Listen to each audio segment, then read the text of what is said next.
All right, how we doing out there? First things first. My name is Kenneth Bird. My company is Black Series Edition LLC with Crystal Edge or Imperial Crystal Edge technology screens. Make sure my stand is straight here.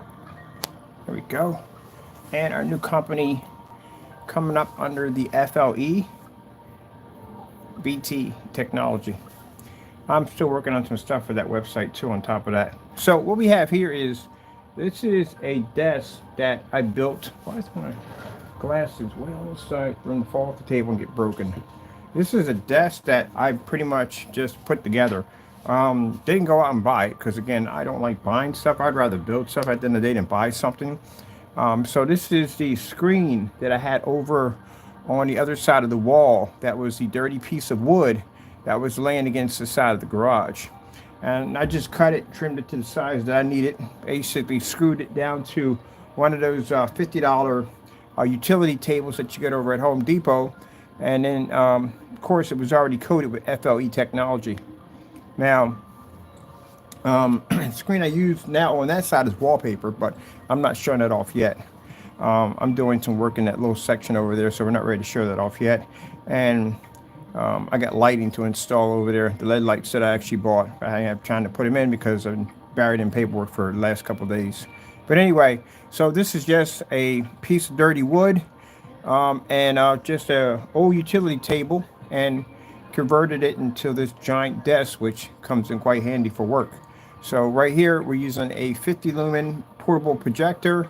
I have it running through a cell phone adapter because that gives me endless power. I'm running the USB right now, powered the USB, but the projector is completely portable. That's the projector right there. So it's completely portable and very affordable. I got it for like $75. I do want to get into portable projectors, as I said before.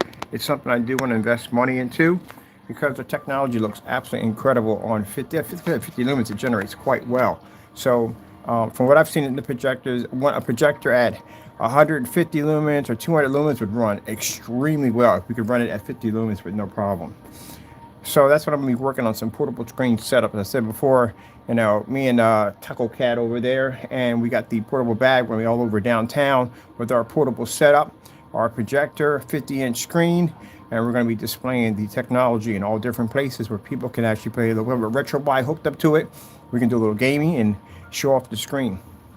Now, if I need extra power, I had battery banks, power banks, what do you call them? We have those which you can actually hook up to the projector and charge the projector, or basically just run it off the battery pack system. Pretty much, basically about it. It doesn't take a lot of power at all, period. One of the things I liked about the EcoFlow system is you can plug stuff in there. You can actually see exactly how much wattage you're using. This thing doesn't use next to nothing. It's probably the same amount of power you run your LED lights off. Same thing running under the desk. But other than that, I love the new desk. I got one at the house, which is much bigger than this. I'm actually building that one. And this one was just a little more easier to put together. Let me see. Koi fish screensaver. Getting that from YouTube. Now, I did a couple of detailed videos explaining, because we go through this all the time. We usually have people that would try to copy our work, saying that we could do the same thing. You can't. Again, gray screen's not going to run it. It's just not going to do it. A white screen won't do it either. Due to the fact that you need to have that contrast level, which is extremely important, because, again, without it, nothing runs. There's our beautiful koi fish. We've done this on giant floor mats. Now I can watch some TV here and work over here at the same time.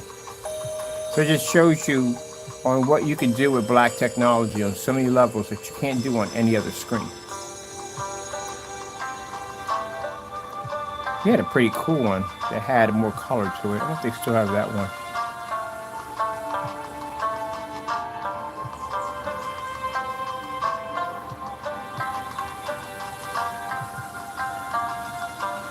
So now every time I look at a desk, anytime I go someplace in the office section, especially at Staples, the first thing I think about is coating the top of the table with our technology. Because again, it is fantastic to use, especially when you're running portable projectors. I was pretty sure they got the other one down. They got another one down there. It's pretty Pretty more details. Got colors as well. I don't think I got rid of that one. That was actually pretty good one too. It was a long version too of it too.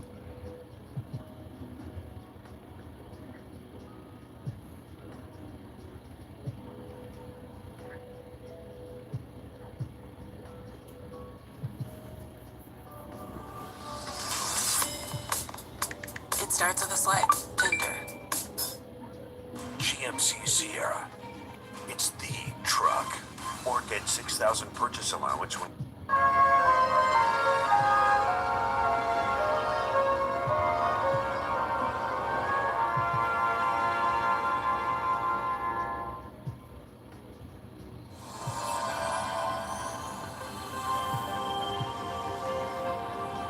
Oh, that's the voice. Ocean Village. Oh, shoot.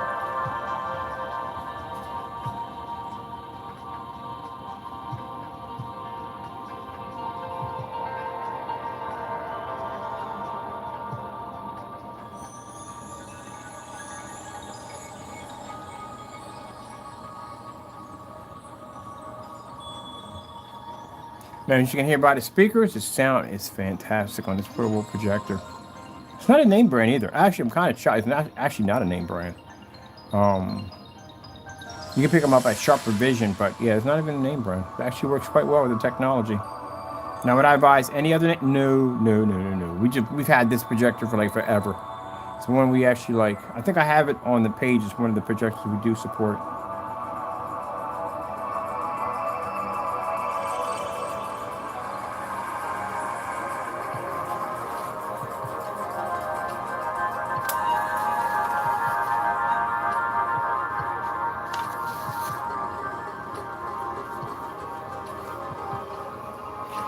Yep, that's what I said. If this desk was all white and I did this demonstration, I would have all kinds of issues. It wouldn't work. It would not work at all.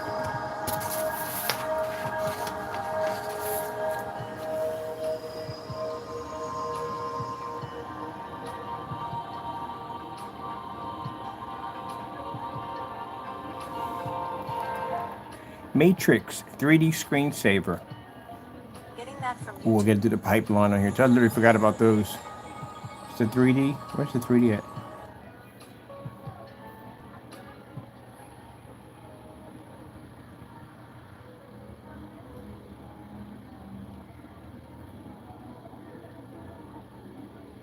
So this right here, coded on the table, is the FLE Alpha CINEMAX. This is the upgrade version of the dedicated black CINEMAX.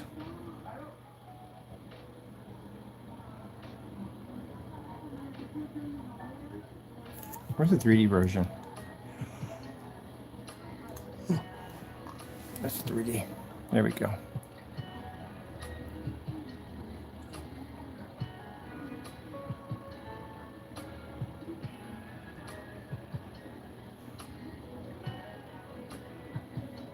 I think when I painted my first tabletop, I just do not look at tabletops the same anymore.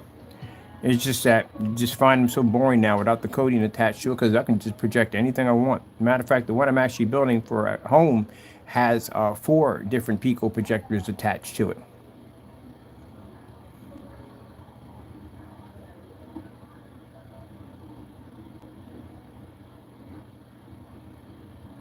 Here's our Matrix 3D.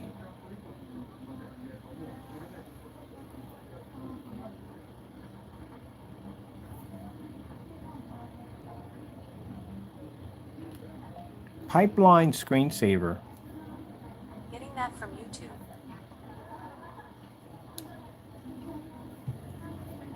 Time to set a cozy mood. Shea butter and warm sugar is where it's at. Or maybe you're more in a champagne spritz and roses type mood. Whatever the mood, Keep going with that one, really? set it with one of these Febreze Air Mist fragrances today. Are you good? No, I think I'm late on my car insurance. Good thing the general gives you a...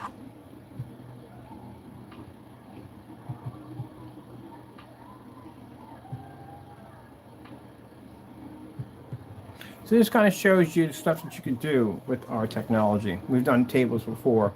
This is the first time I've done one with the Pico projector, but I've done tables before. As a matter of fact, the NEC projectors, they have tabletop mode where you can actually set the projector up to watch images off your tables. But as you can see with their technology, it looks absolutely incredible. I freaking love it. Let me see. I'm doing something over here. That's the last one. Okay. Does this one have it? Oh, this is another one. Oh, man, I like that. Which one? This was pretty cool. I gotta delete that one. Let me see. Oh, no, it did. It actually was working. Oh, I gotta go into my file and grab that one. It was working. Okay. This is cool. How about this one? Alright, that's cool. That's cool. I think all of these work. Alright, let me see something for a minute.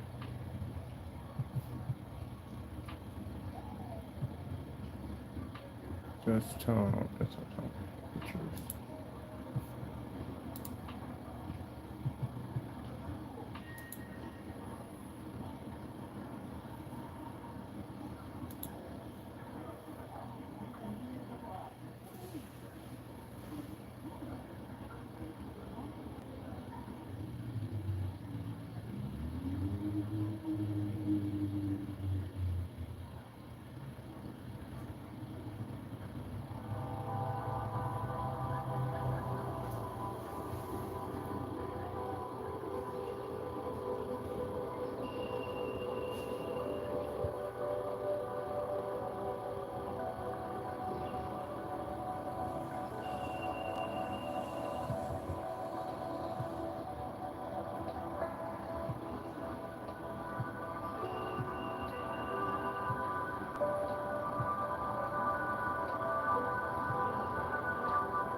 I'll tell you, these LED lights, these blue tube lights, whatever you want to call them, man, I like these much better than I like the other ones.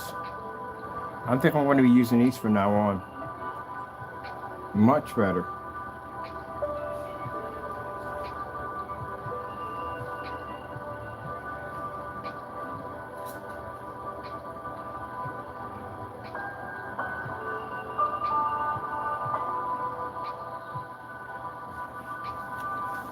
Alright, which one is it? Just give me this one.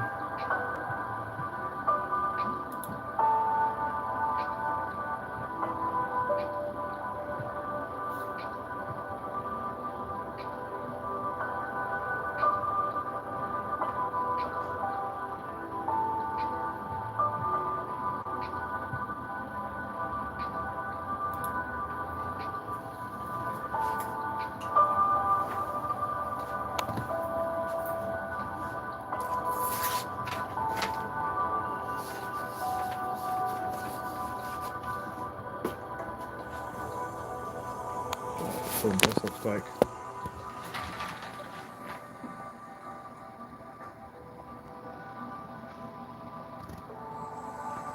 It's made out of nothing. This cardboard box that came with my glasses. That right there, the bracket system, that's a bookcase support, or bookcase end support, so hang up your bookcase. That's all that is right there. Put with a projector, tabletop, old piece of dirty wood, it turned into a screen. And the lights you see wrapped around the screen, that's the lights that's coming with the with our kits. Oh, and that high beam light right there, that's a USB light that's plugged into the monitor. I got that for around $8. I don't spend a lot of money when it comes to anything. Anything that I built, any environments that I put together, I don't spend a lot of money.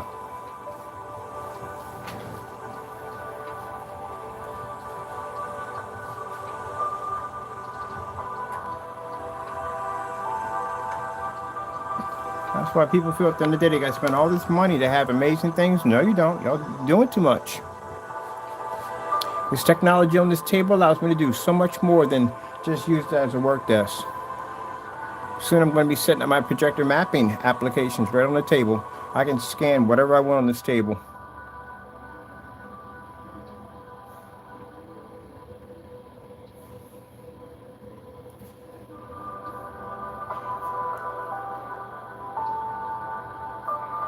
I like that whole Neon cyberpunk design. Shame the game was horrible.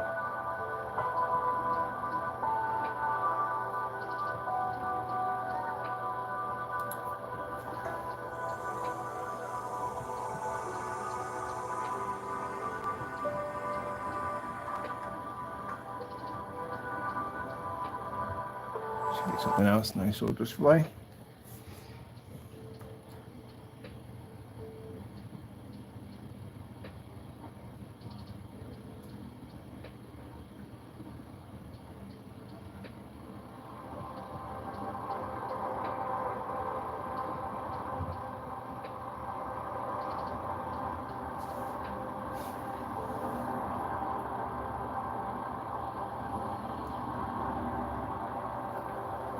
Oh, speakers, $15. That's it.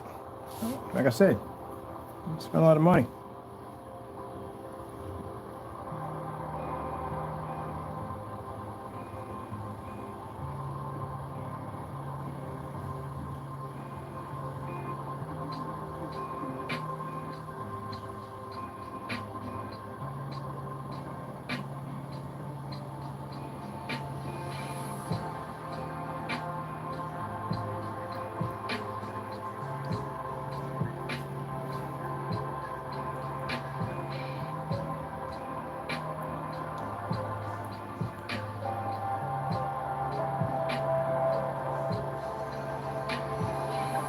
So I think our new setups are going to be coming up pretty soon.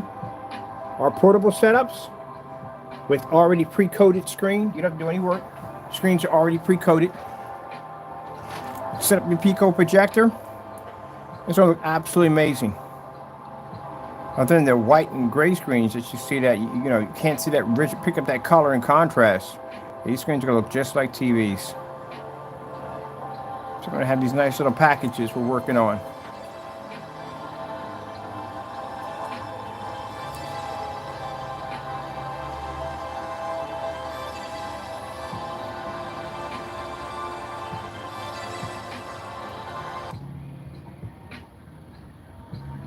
Who cleans this best?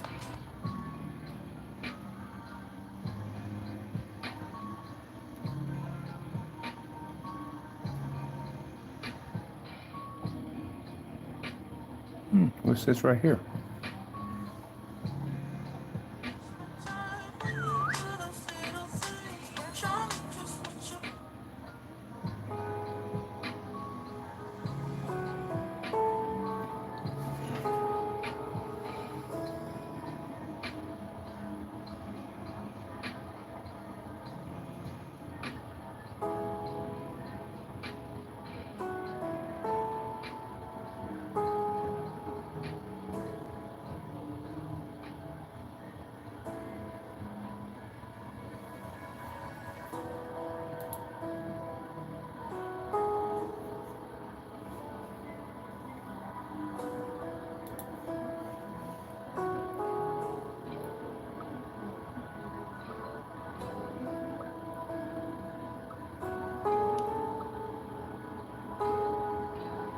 This is why I say, people, think outside the box.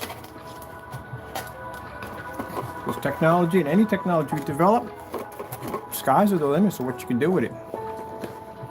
You're not stuck with boundaries. That's the problem. When you deal with gray and white screens, you're stuck with boundaries. That's what you're stuck with. Ooh, new set of floodlights. What are we doing with these? I have no idea.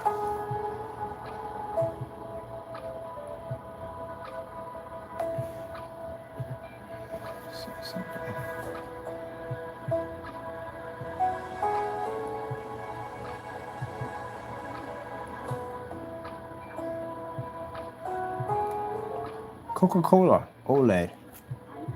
Getting that from YouTube. They got it right. Coca-Cola OLED. Getting that from YouTube. There we go.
Screensaver. Wormhole. Getting that from YouTube. Ooh. Infused with nourishing serum and almond oil, Nivea Essentially Enriched Lotion helps lock in goodness for smooth, luminous skin. Because today is looking like it could turn into an all-nighter. For goodness that keeps going, nourish on with Nivea. Ring in 2024 in a big way at Wawa. Get any 20 or 24-ounce cup of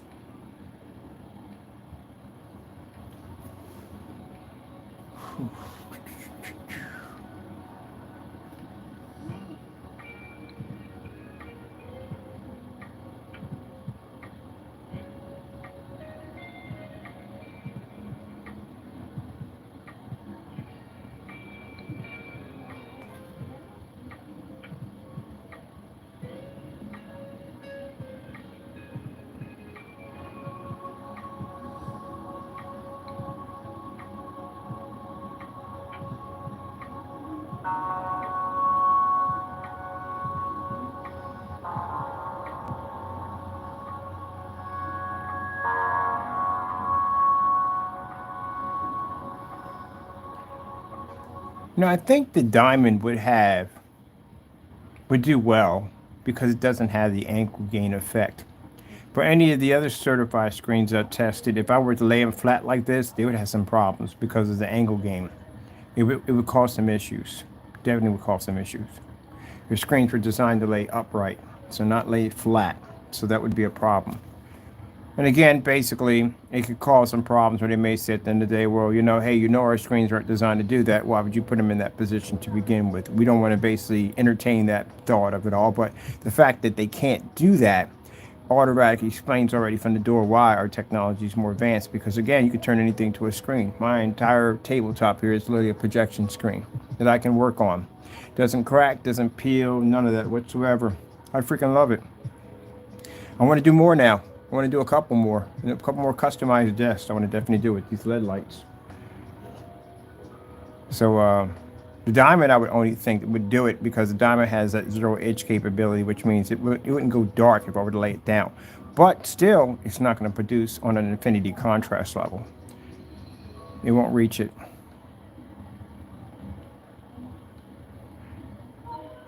I think I'm going to get myself another Pico projector.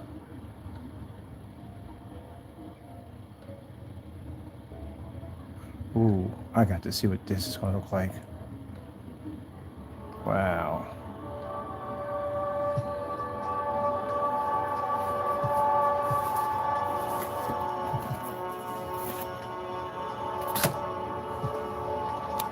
There you go. That's why you can't use gray. Won't work. It won't pick up the contrast level. Now, for some people, want to sit there and argue at the end of the day and go, well, that projector what? So what you're saying, that I have to go out and spend money for an expensive machine at the end of the day to produce a better shade of gray? No, why should I have to? That projector right there should do the job perfectly. It's 50 lumens, it has no contrast connected to it. Why shouldn't it work on my screen? Especially for some of you spending $3,000, $5,000 for a projection screen. You got excuses? What's your excuse? You spent $3,000 for a projector, spent $5,000 for a screen. You can't get it to work? I go on forum sites. I have this conversation constantly all the time. It's always a well this and well that. No, it ain't well this. You spent a lot of money. Why do you have these excuses? So I got to go out and spend. My projector's not powerful enough. I got to take more money out of my pocket. Then I'm not saving any money at the end of the day. I'm spending more. The 50 lumen projector basically gets its point across without spending tons of money.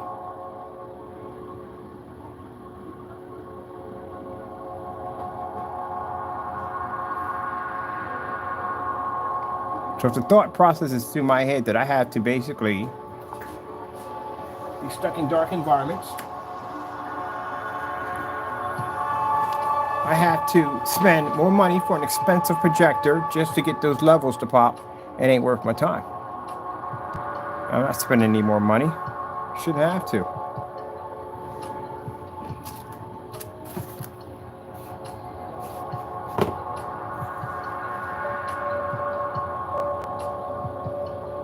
That's pretty cool.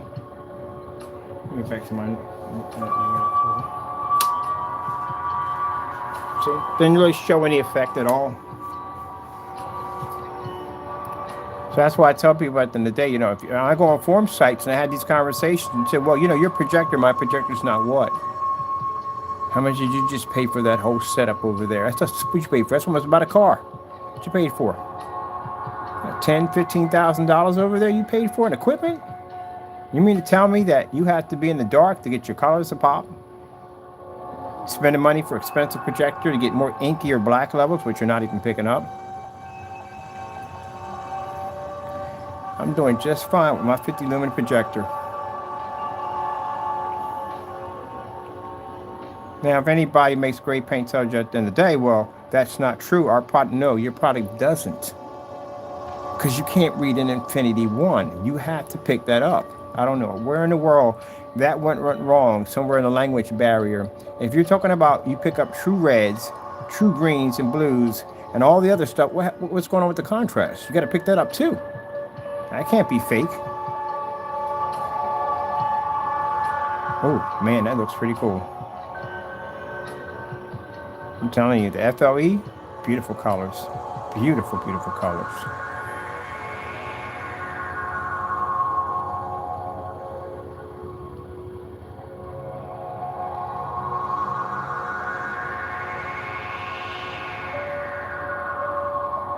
So, you know, you should get what you pay for.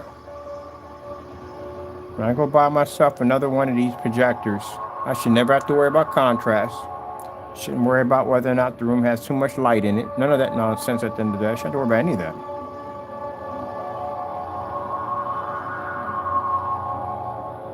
So beautiful. Now let's get back to white screens. See how beautiful that image looks? Now, most of the time when I see these projectors, they're on white screens. And they'll sit there and tell you, as you're watching the demonstration, look how beautiful that image looks on that white surface. That's a lie. That surface looks like trash. I know that when I watch the demonstrations, and I can tell what the colors are supposed to look like. But they'll sit there and tell you, look at the colors. All that's coming from 50 lumens. Look how amazing the contrast levels are. Lie, lie, lie, lie, lie, lie, lie. No, you're not picking up anything at all.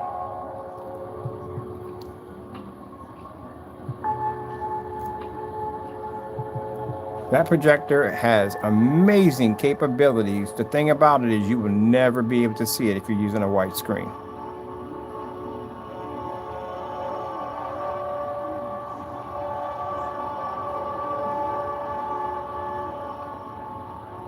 What I think I find more disappointing is when I have my older projectors, ones I have in here, and I look at their promo demonstrations, they're using white screens. They really don't know the true potential of the technology they have. That's interesting when you think about that. They brag about this projector's amazing capabilities, but they have never seen the true ability of their own technology. And they'll take that same projector and obsolete it, bring out something far more expensive, far more advanced, not realizing what they've thrown away is actually worth gold. That's why my projectors don't cost me a lot of money. All the projectors they throw out and they think is junk. I know what it is at the end of the day. Just that they don't know. Because they're using the wrong screen. Well, that's beautiful. I like that one. I can watch that one all day. Oh, look at this beautiful scenery right here. Dry skin, soothed. There's before, and then there's Aquaphor. If you're making a to-do list today, make it easy on yourself. Just write down Reese's, then write down eat them, and then you're kind of done for the day. Now, for those of you who went out and bought very high-end and good projectors at the end of the day, what makes your situation even worse is the fact that you spent money for a lot of money for a machine that you will never see the true capabilities of it. What you think you're seeing, you're not really should be seeing. You should be seeing something much more advanced than that.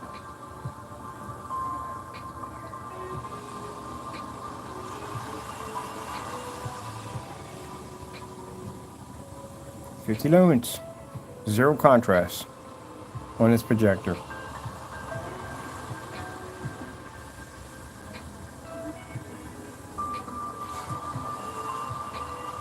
I might make me a GTA 6 table. Why not? I might do 2 of them. I might do one in the retro, the Miami version they had. Vice City. Oh, definitely got to hook one of those up. Definitely got to do one of those.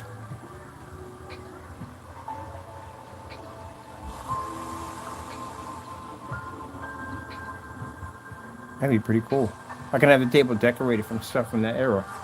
Got enough stuff in my collection. I think I got a few things in my collection I can use.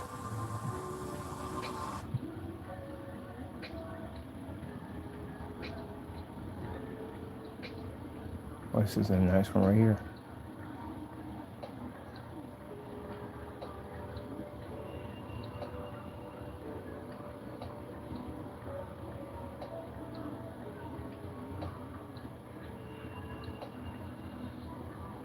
All right.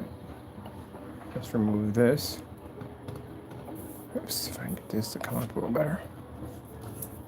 Everything sticks to this table like crazy. You'd be surprised. Not for people.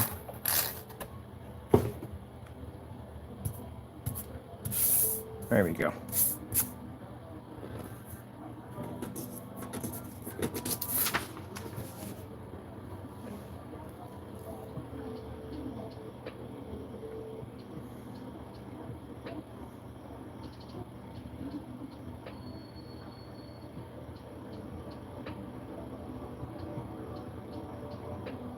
This is why when you get me on camera, and I'm talking about when I'm doing my YouTube field trips, and you hear me say in the background, God, that screen is awful, the color's washed out. Yeah, because I can see that. This is from years and years of staring at black technology.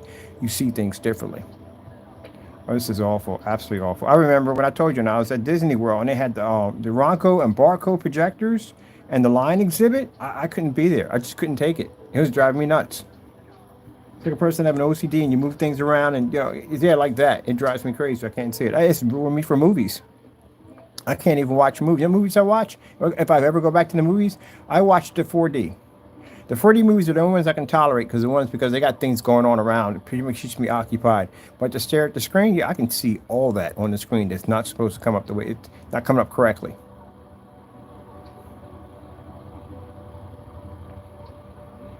Because I'm so used to staring at black technology.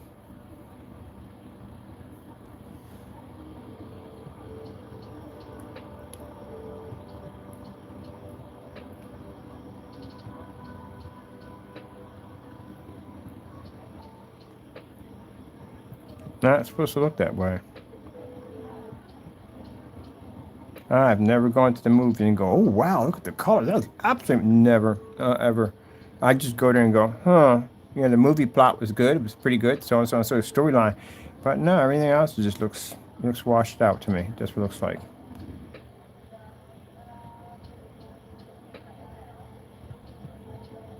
Oh, look at this right here. Screensaver wormhole. Is that cool or what? Color what it's supposed to be. What it's not supposed to be. That's why I say going out and upgrading to an expensive projector to fix a problem, you can't fix it. Now, when we get a chance to go on site, which I can't wait for this summer, we'll be on site, we'll be going to different places. I will be showing the difference between a white screen and our technology, as we did in every other place, in different environments and work environments. And I guarantee you that white screen or gray screen will not pull up in that environment at all, period.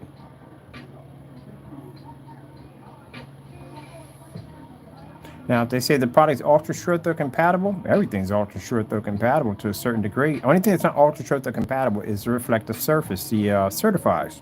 They're the only ones. But any gray paint, black paint, any of it, all of it's ultra short throw compatible. I don't even know how it would not be. The only surfaces that are plagued with those short throw and ultra short throws would be the screens that had the reflective surface. That's it. Other than that, any screen should have that. It should be able to pull up. What would be the issue? The issue is whether or not you're seeing color or not, or contrast, if you're reading it. Or if your white levels are coming up too low and your screen's coming up too dark. or your screen can't pull in a fully lit environment and the screen keeps washing out, and therefore you have to be in darker environments. And there's the problems you're going to have.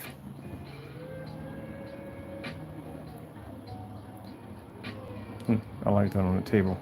Let me see what else we got here on our table here. Boop, boop, boop, boop, boop. What's this right here? Ooh. Say goodbye to tasteless protein and hello to delicious with Healthy Choice Power.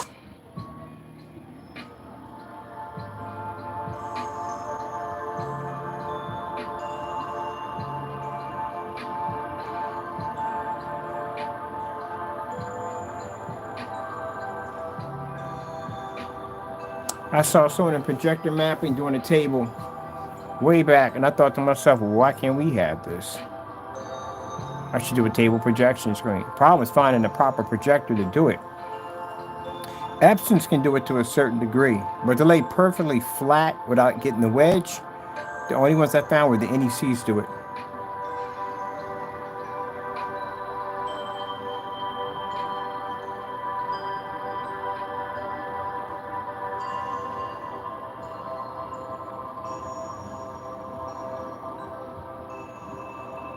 Well, I like this. This would be fantastic for a ceiling display.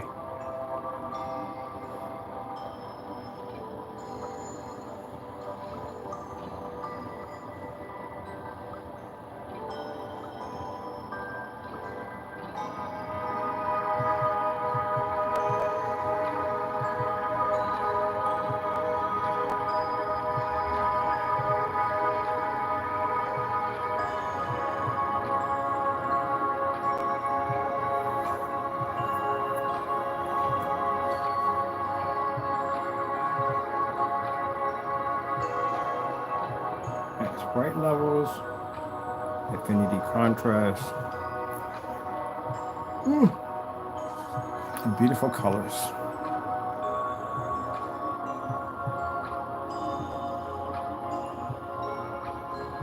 I like this one right here. Definitely like this one.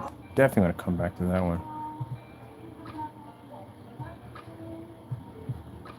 Ooh, windows. What do they have in here? The windows.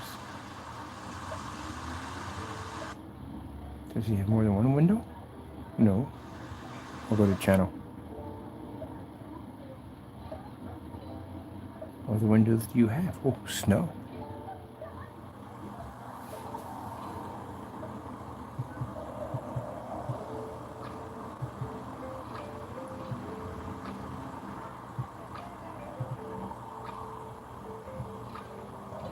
I got an idea just popped into my head. Would be fantastic for a freaking display for the AdTech technology. We could build a window display and put the AdTech in its place to actually make it look like you're actually looking at a snowy window. Oh, that'd be sick for an advertisement display.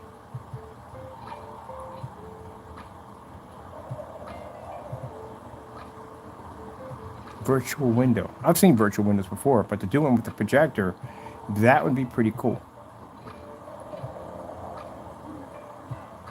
Now, the thought is, are we going to make it clear, or are we going to make it basically black? If we make it straight solid black, you won't be able to see anything on the other side, but once the projector comes on, you won't be able to tell anything at all, period. And then that way I can put higher lumen projectors behind it because they wouldn't be able to pursue as fast. A lighter one, I can just use ultra short throws. I can also digitally map it right in if I want to. We're going to have to build one.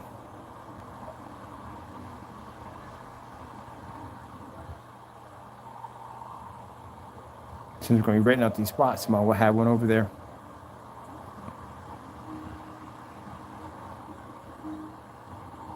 Oh, this would be, AdTech would be fantastic for people who have window companies.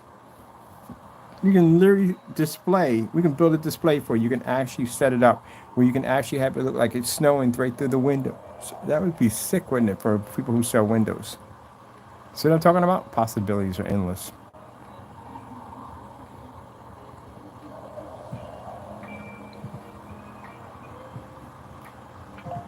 Tabletop video games. Getting that from YouTube.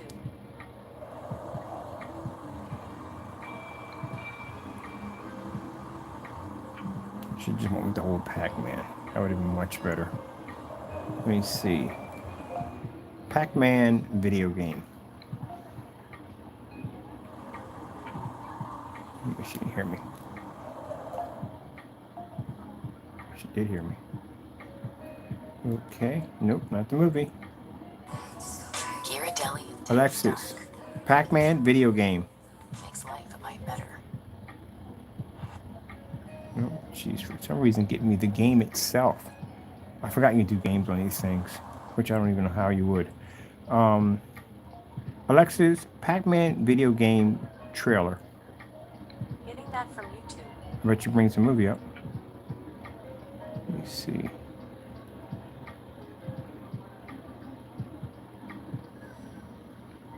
Pac-Man, just check out this right here.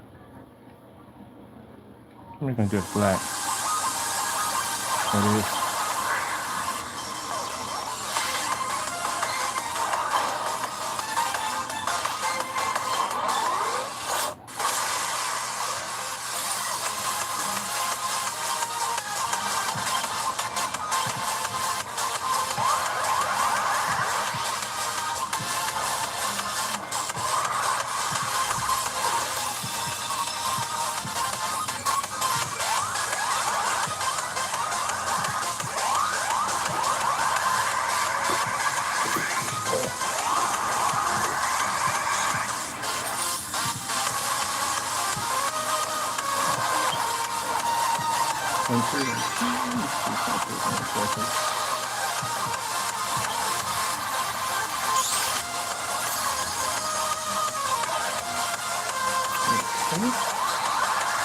One, two, one, two, one, two, one, two, one, two. Oh, yeah, it's got the ultimate on zone. That's why. Oh, this is level 3 for flashing. Woo, I like that. Hold on. 1, 2, 1, 2, 1, 2, 1, 2, 1, 2. 1, 2, 1, 2. 1, 2. Yeah, I'm gonna have to hook up something for that. Definitely. With these lights right here. They got the flashes on them. Definitely. Right, let me get it back to my blue. Boom. Definitely. Actually, I need to build me a Pac-Man table for my place. I'm gonna build one. Build me a luxury Pac-Man table with cup holders, speakers, the whole 9 yards, everything.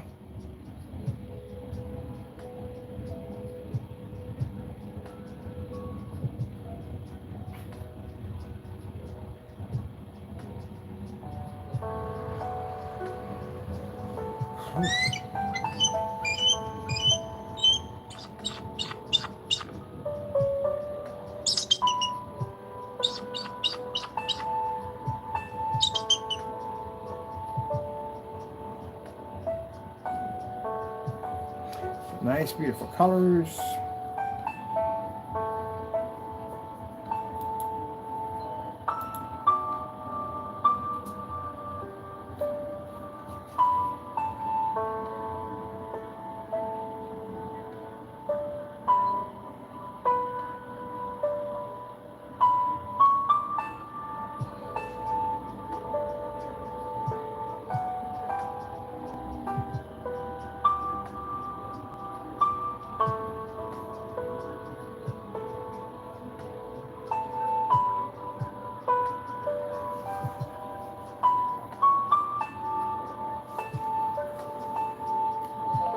.3D underwater ocean.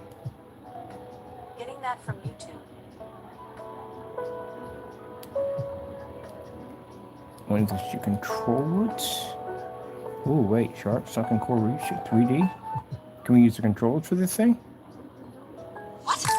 You're joking. This is a joke. You want jokes? Wait, new car? Wait, it's gonna allow us to do it? No, it's different. It's 360 control. It's a 360. 360 view, underwater ocean. Getting that from YouTube. That would be it.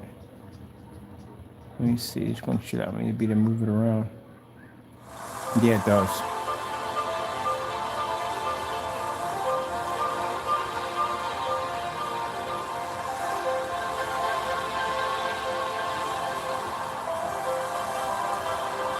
Initially, I just wanted to be an underwater explorer. But shortly after becoming a diver, I realized that way for me to explore the ocean was with a camera.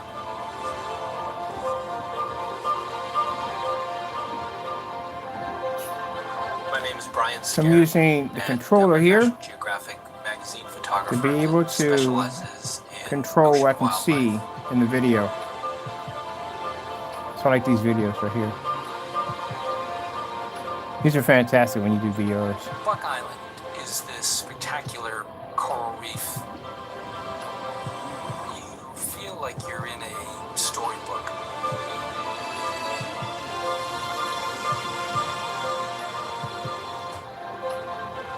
You drift through this place and you see 4K snow screensavers. Getting that from YouTube. reaching up like the uplifted arms of a statue toward the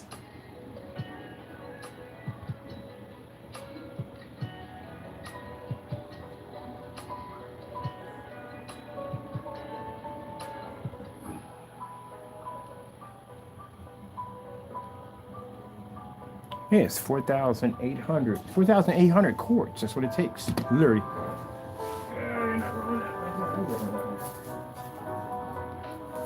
Look at this. That's what it takes, literally, for the entire winter to do it. Let me see. Make sure I got that right. Let me see. No, wrong section. Definitely wrong section. Here.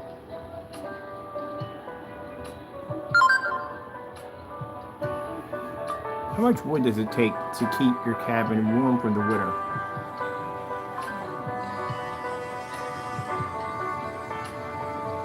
So it's 2 to 3 cords per 1,000 square feet. All right, so that's not bad. So if you have 1,000 square feet cabin that you build, it takes 2 to 3 cords. I think it's like 800 is per each cord. 600 to 800. Well, we'll go with the 800. Each cord. Each cord for 300. Oh, sheesh. Okay, that's not bad. It's not that bad. When you think about it. It takes 3 cords at 1,000 square feet. So at around 800. It's around almost 2,400 pieces of wood to do it. Sheesh. Now I can see why you gotta cut wood for the entire winter. 16, 16, yeah, 24. It's 24. So it's 2,400 sticks of firewood you would need in order to be able to heat 1,000 square feet at around 2 to 3 cords. I would go over that just in case. That's interesting. So depending on how many square feet you would need. The reason why I'm looking at, because look at the cabin, and I was looking at these people who were talking about how much firewood it takes to actually keep a cabin warm for the entire winter. So how much wood would you literally have to chop in order to do that? So how many cords of wood? So in each cord of wood, you have between 600 and 800. I like to go with the higher number. So 800. So at 1,000 square feet, you need between 2 or 3 per every 1,000 square feet. So since if I build this house, and again, I only want to do 1,000 square feet, I would need about 2,400 pieces of wood to keep that thing warm for the entire winter. Now, the other question comes in, you look at a tree, how much quartz do you get out of one tree? So, we're gonna have to cut down many. Let me see. How many cords of, seriously? How many cords of wood could I get from one tree? So we have to bring in a system to show you how to do that. All right. Cords of wood. So one tree provides 1,200, 1,200 pieces. 1,200 pieces. It depends on how big the pieces are going to be on top of that. At 20 inches, 1,200 pieces. Oh, I can nail that. That's easy.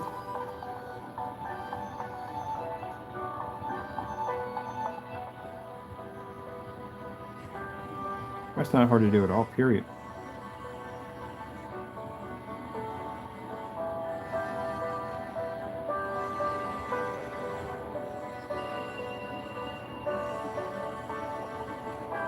have to build myself a wood loading system, or something where basically I can have the wood removed, because I don't want to be carrying that much wood back to the house. These are different alternatives I'm thinking about, basically, on different ways of basically learning about basically living out in the middle of nowhere. I mean, you could basically use hydroelectric energy, but you got to remember, in cold temperatures, that's going to freeze. You can't power anything if the water's frozen, so that's not going to work. And solar is definitely not going to work. Even though you're going to be generating some kind of sunlight, keep in mind that freezing temperatures are basically going to cause some kind of problems at the end of the day. You have to go back to old school. You have to go back to burning wood. So basically, that would be the best way to do it.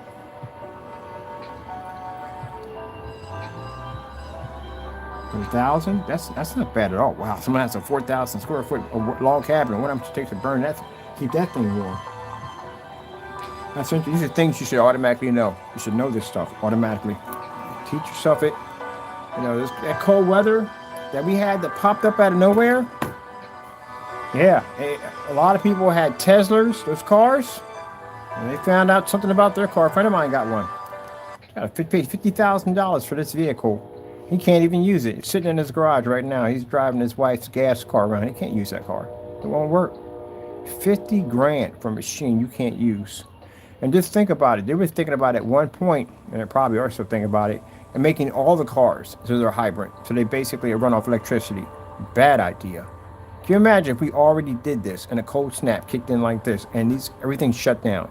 How would you get supplies? And the entire country would be gridlocked because none of the cars would run because, again, the cold would zap the power. But I don't even know how in the world, if you're testing, this is why I keep saying testing is important. How did they not test this vehicle? They didn't put in some kind of chamber to see what would happen? Like, okay, let's put in a weather chamber. Let's drop the temperatures down like below blah, blah, blah. And, 7 minus something crazy. And let's see if the car still starts. Nobody did their test. Now you got a problem. And that's why testing is very important.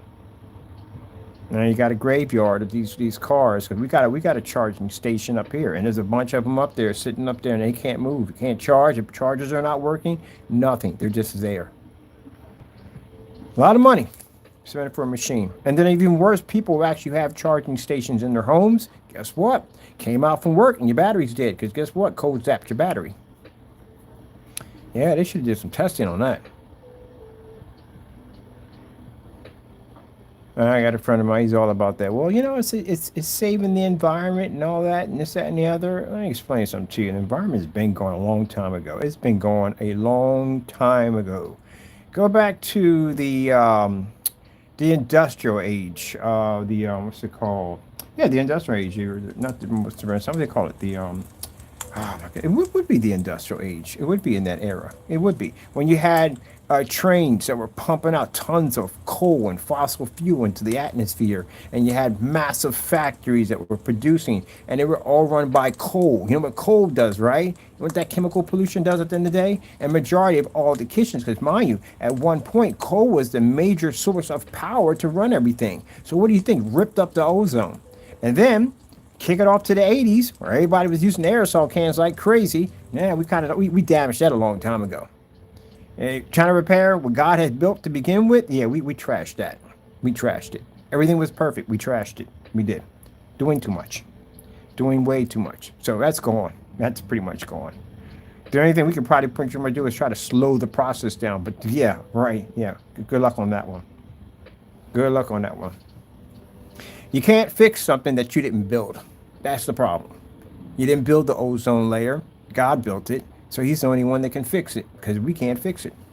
Figure out ways on how to slow it down. Maybe he'll bless us with the knowledge to do so. But until then, it's wrecked. So you're going to have now just insane drops of weather. 9 degrees. At one point, it was 9 degrees.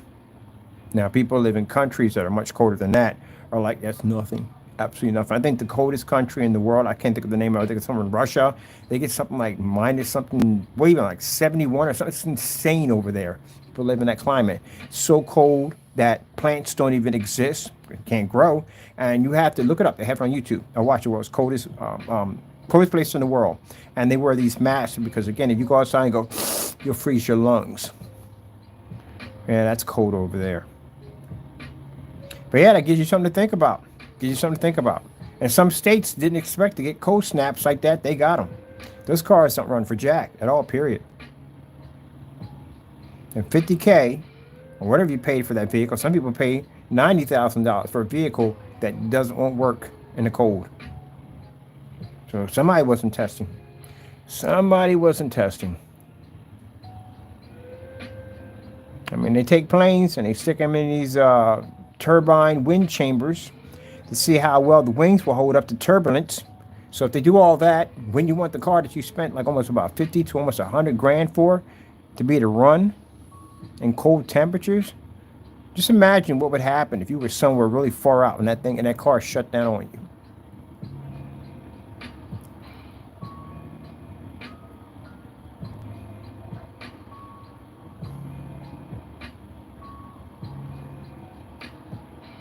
How are you going to heat it? That thing will become your icy tomb. Now, for people sitting there saying, "Well, I'm not bad-mouthing Tesla," it is. It's all over the news. You can't bump into it. Larry, Tesla cars shutting down in the cold. Getting that from YouTube. It's all over YouTube. All that money for that vehicle. Tesla drivers learn the hard way about how Fisker is driven by people like you, They don't run. the innovators. It's a lot of money for a Know vehicle. that the choices we make. some Tesla drivers learn the hard way about how cold weather impacts their battery life. This was the scene this morning at a charging station near 95th and Western in Evergreen Park. Drivers say some of the stations weren't working, and those that were taking a lot longer to charge. I've been here for over 5 hours at this point, and I'm still have not got to charge my car. Can you imagine that 5 hours waiting to get your car charged? I would have lost it. Oh, I would have lost it. 5 hours.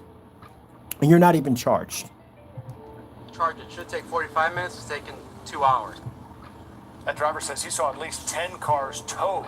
Tesla advises owners to keep the charge level above 20%. Man, forget that 20% nonsense. I don't care. Bottom line, I spent that money for that car. That car should not be having that issue at all, period. Gee whiz. This video is brought to you by ChemPower, the reliable... Oh, they're going to lay into him now. So far, questions. So there are 3 things I want to know. First, how far can we go with a Tesla Cybertruck while towing its maxed out capacity of 11,000 pounds in freezing cold weather? Oh, I told you, here it comes. Here it comes, buddy. They're going to start testing these cars in freezing cold weather now. That's why I said it's important to do tests. But your stock can't be doing too well. Frigid cold, broken charges. Really is a unique. That's messed up. It really is a unique story. We got several cars from drivers stranded. These are Tesla drivers. So take a look. We're here in Oak Brook. We're hearing from several Tesla drivers that these charging stations, so these cars are all dead batteries.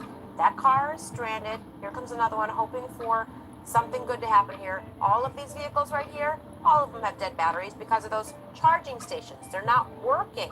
So these drivers came to charge their batteries in the cold, but these charging stations are not working in Evergreen Park. Same story. Take a look at that area right there near 95th and Western. We found several Tesla owners there, stranded with dead batteries from the cold and not enough working charging stations at that location.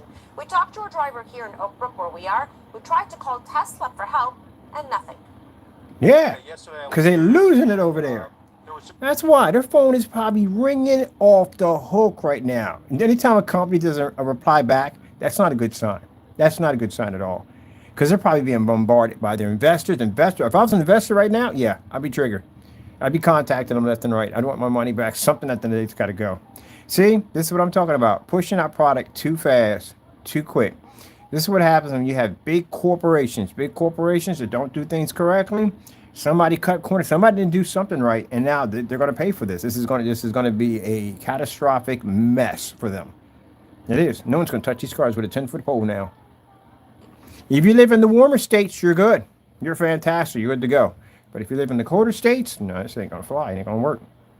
And they're talking about converting everything into electric. That's never going to happen now. It's never going to happen unless they can prove that they got a car that you can stick in there in freezing cold weather and the battery doesn't zap. That's crazy. I'll lose it. Now, mind you, if the news is trying to get a hold of Tesla and they get reach, imagine an everyday customer who spent that money for that car, trying to contact them, and they can't get through. They're getting an answering service or something's coming up. Oh, lawyer time. It is time to lawyer up. Lines of cars, it's a lot of money. But there was only a couple charging, working, but it seemed very disorganized. Like no one knew what to do, and a lot of people were just led here by their cars. Okay. So they were abandoned, basically. So some drivers had to find rides back home. Others brought another car here to wait for these stations Oh, I'll to be get up and triggered. running and basically to keep. Sorry to pause it. I'll be triggered. You mean it? Oh, that's some humble pie. Especially if you bragged and talked a lot of trash about that car. Oh, yeah, my car saves the environment. You know, you've seen people with the Tesla cars. I'm not saying all of them, but you have some people who thought they were just better than everybody else. Not to rub it in, but yeah, I know somebody like this. I literally have somebody I know who will rub it in your face every 5 minutes about your gas guzzling car, how you're destroying the universe, da da da da da. And can you imagine your car not running and someone has to pick you up in a gas vehicle? Oh, that's gotta hurt. That has gotta hurt. That has got to hurt. If that happened to my friend, I wouldn't say anything. Why would I? He's already in enough pain as it is. I'm not going to kick him while he's down.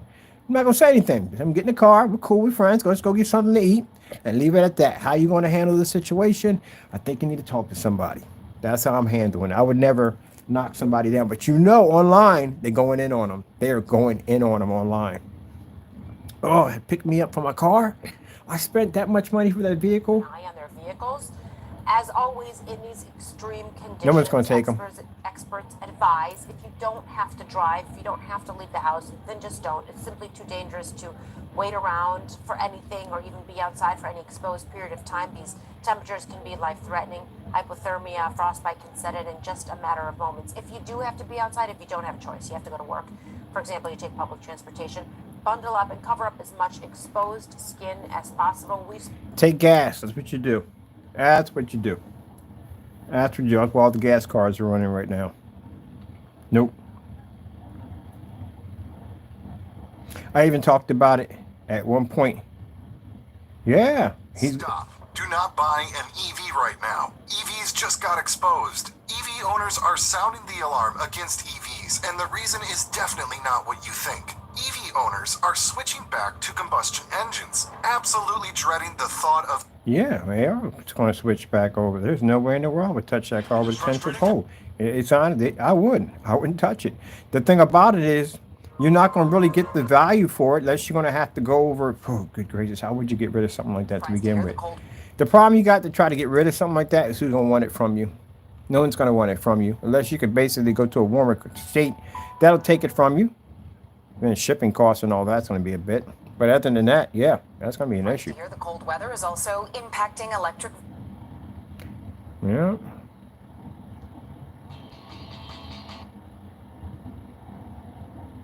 Cold weather causing headaches for electric vehicles. If you've had trouble with your electric vehicle, I'll go into one more of these. So my buddy got one.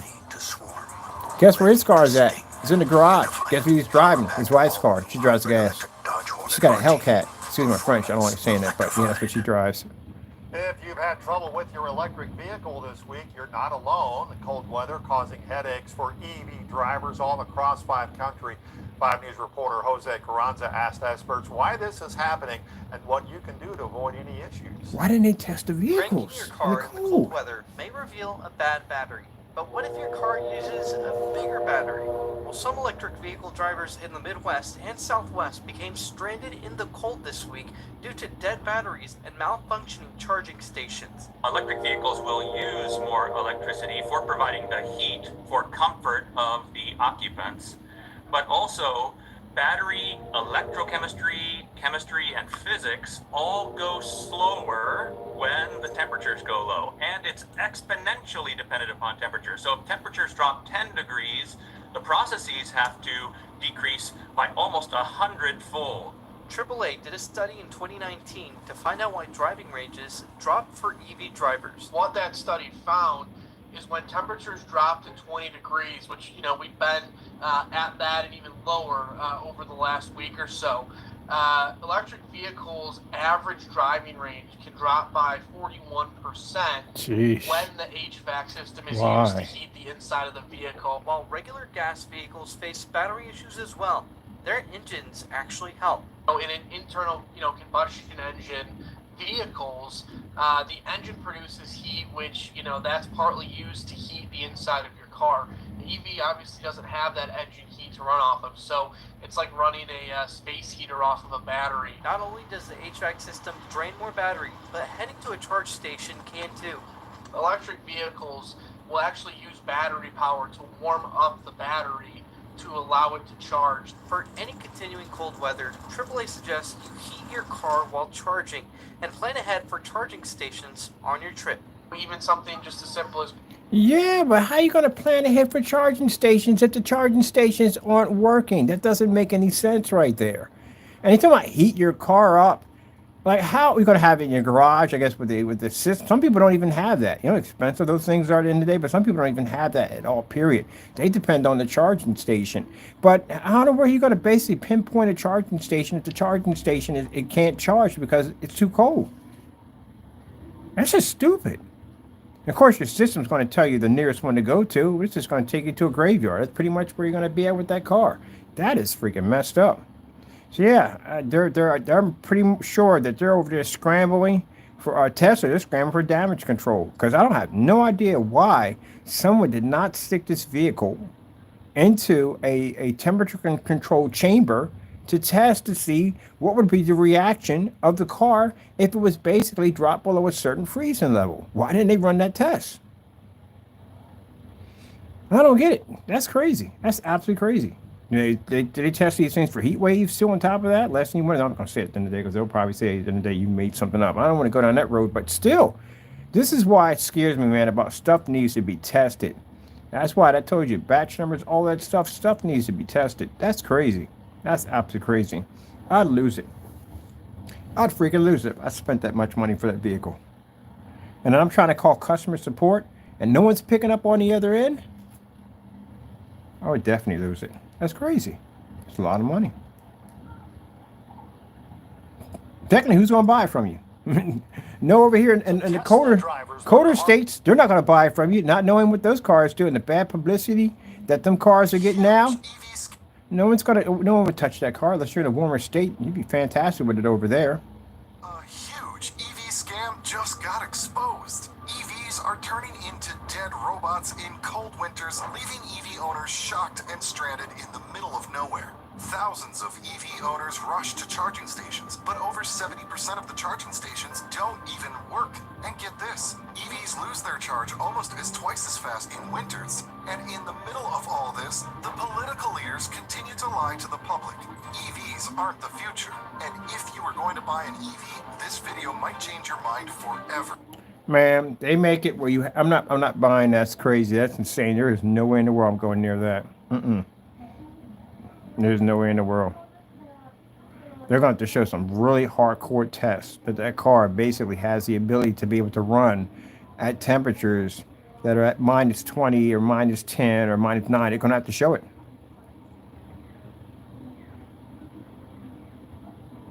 Yeah, they're going to dig into them now. Boy, environmentalists got to be feeling it right now. But hey, you know what? It's not your fault at the end of the day. In the day, they did try to do something good, but yeah, they didn't do the test properly. That's what happens when you don't test your stuff. Get embarrassed. That's what happens. All right. 4K demonstrations. Getting that from YouTube. Yeah, you got to do tests. This is why I said at the end of the day, test. Last you want to do is be caught with your pants down. That's the last thing you want. And be embarrassed. That is absolutely embarrassing.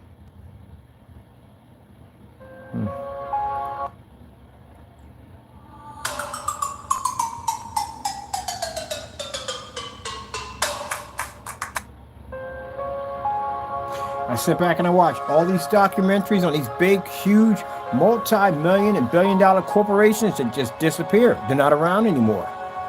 Because apparently they did something wrong and they messed things up. I have no idea why you have not put that vehicle into a temperature-controlled environment. Why would you not do that? You do it with planes all the time. Stick them in these aero, what do you call it? I forgot the name for them within the day, but they stick them in too. And they test them for turbulence, the giant, huge, massive fans they have in there. See if the wings don't drip up, don't fall apart. Last thing you want is to see a Boeing take off and the wings just turn into nothing but notebook paper and just shatter right in front of you because it wasn't properly tested. Oh well.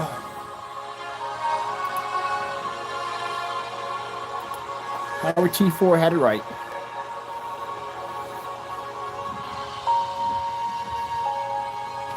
And people are just going to say, well, you got to get rid of them because of the, the environment. The environment's been wrecked. It's been wrecked. I'm not saying don't do your part to try to help out as much as possible. Yeah, to try to slow it down. Yeah, you do. But yeah, on that term, yeah, it's wrecked. And I'm not putting 50 grand into a car at the end of the day that's going to turn into an ice cube. Leave me and my family stranded. So that means when the battery dies, the whole car shuts down. That's the heating system, everything. It all shuts down. That's crazy.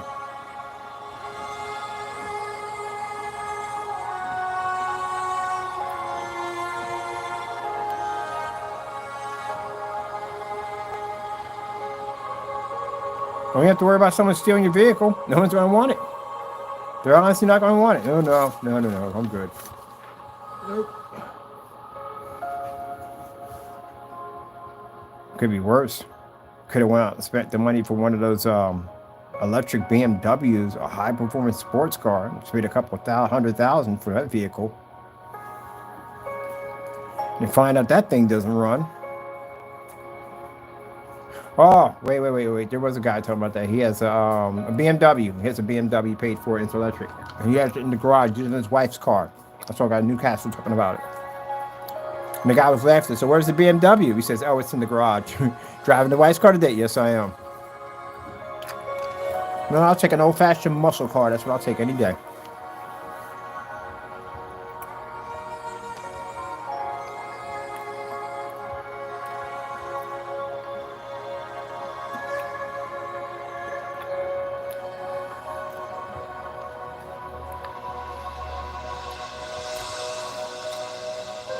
Really should have did a better job, especially when you're introducing a better form of technology. The last thing you need is a failure, because that's going to weaken the confidence of the people who are going to buy from you. It's going to be so much harder for them to convince people that these cars are going to be legit. So then you conquer the problem that the vehicle can't maintain a freezing temperature, and they're able to surpass this. There's still going to be people skeptical about spending the money for it. It's too expensive of a car.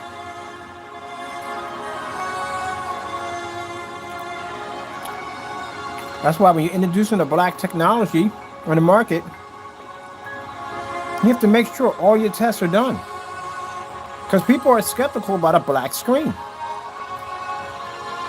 I know I was when the first time I saw a diamond. I was so skeptical about that screen. Like, how the freak is he doing this? Like, how would it even work? That can't be real. Found out it was gunmetal, but still. Darker than anything I've ever seen. You have to make sure those tests are done correctly. You're going to have skeptics on you 24/7. Can't afford to make mistakes like that. And that was a very stupid mistake. They should have put that car in some kind of weather-conditioned chamber. Because what happens if the temperature drops? Batteries have all kinds of problems when the temperature drops. Well,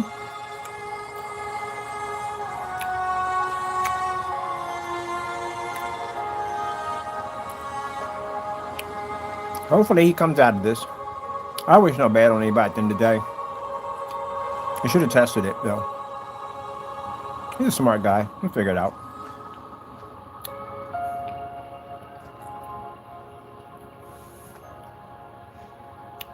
And to get back to the drawing board, come out with a car and a battery, and make proof that the battery can withstand.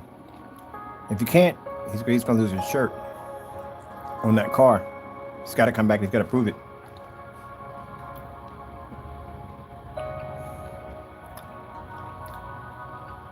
to continue to sell the product as it is not going to work. Kind of remind you of somebody, doesn't it? Somebody who failed. You fail in demonstrations, you cannot continue to sell the product. You have to fix that problem, go back and show that your product does exactly what it's designed to do. Ooh, look at that. Isn't that beautiful? 50 lumens, people, 720p. Zero contrast capabilities.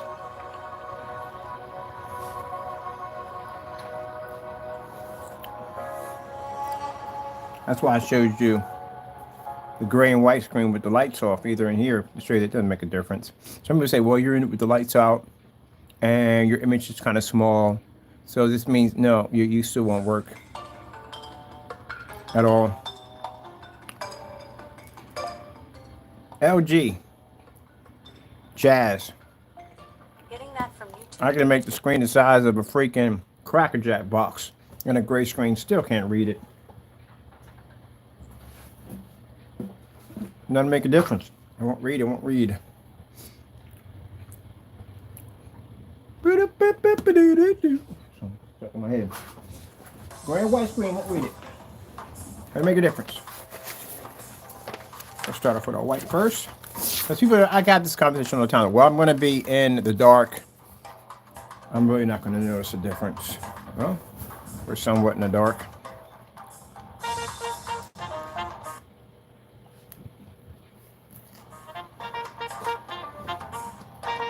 Doesn't make a difference. Doesn't make a difference the size of the screen. It won't make a difference. Projector can't see, projector can't see.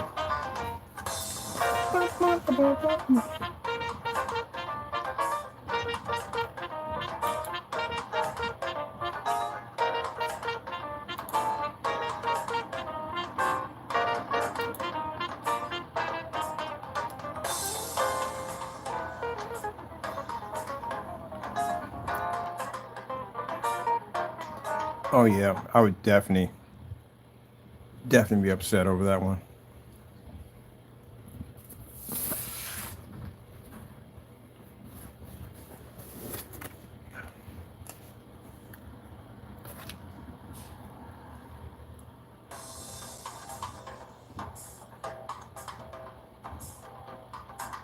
I like to make sure I cover all the bases. Because again, being in the dark, and if I show my screen on a standalone by itself, then you get people that come and go, oh, you know, the reason why the image is pulling up because it's a small surface, pixels are more compressed, tighter together. Gray screen will do the same thing. No, it won't. We've done all these tests already, and that's why I know. Gray screen can't pick up for jack. It can't pick it up. It won't read it.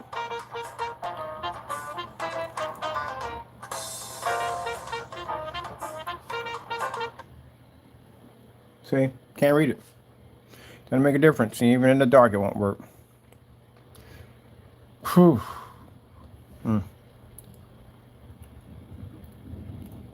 Red screen. Getting that from YouTube.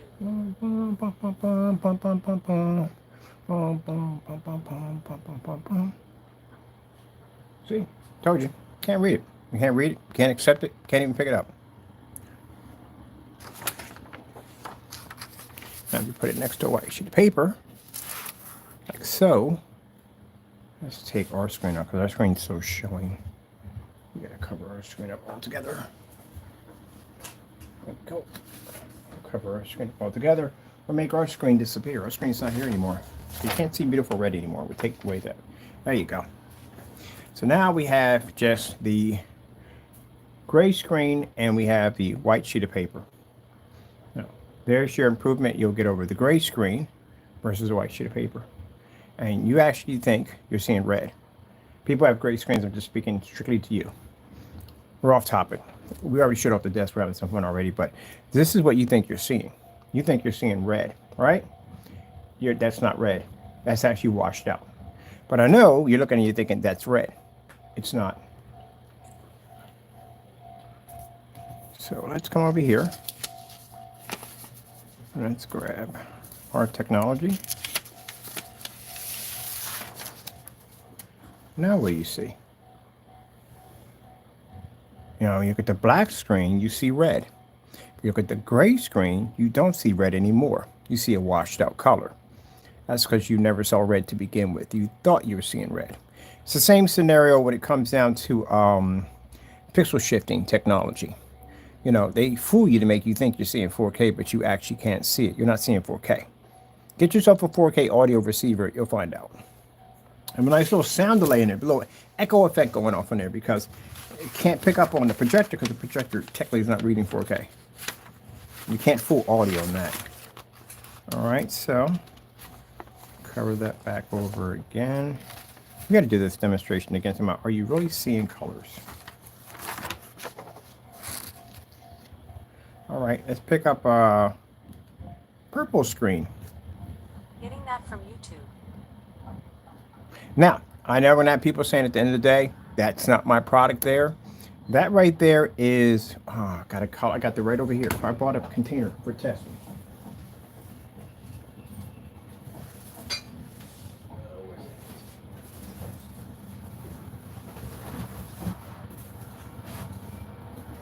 There you go. I bought a container for testing. That's what we have for over there. Let me turn my lights on for a minute. Now, this is a challenge to anyone with the gray screen. If you ever come on my YouTube channel, you make a comment at the end of the day by saying that that gray right there would never match my product.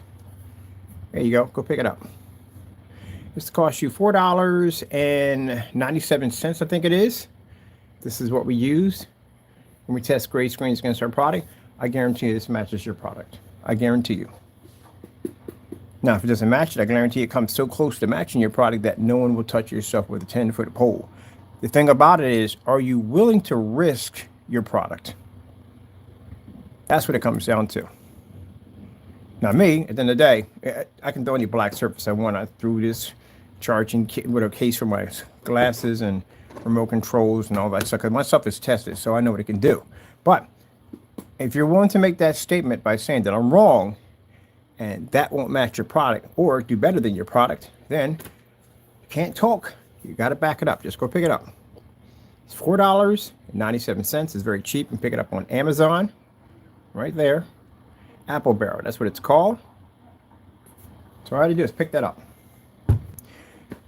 Because, again, if we're going to have people come on, and we do get them, people come on and rant and carry on talking about that's not my product. So, well, then just prove it. Just go get that right there.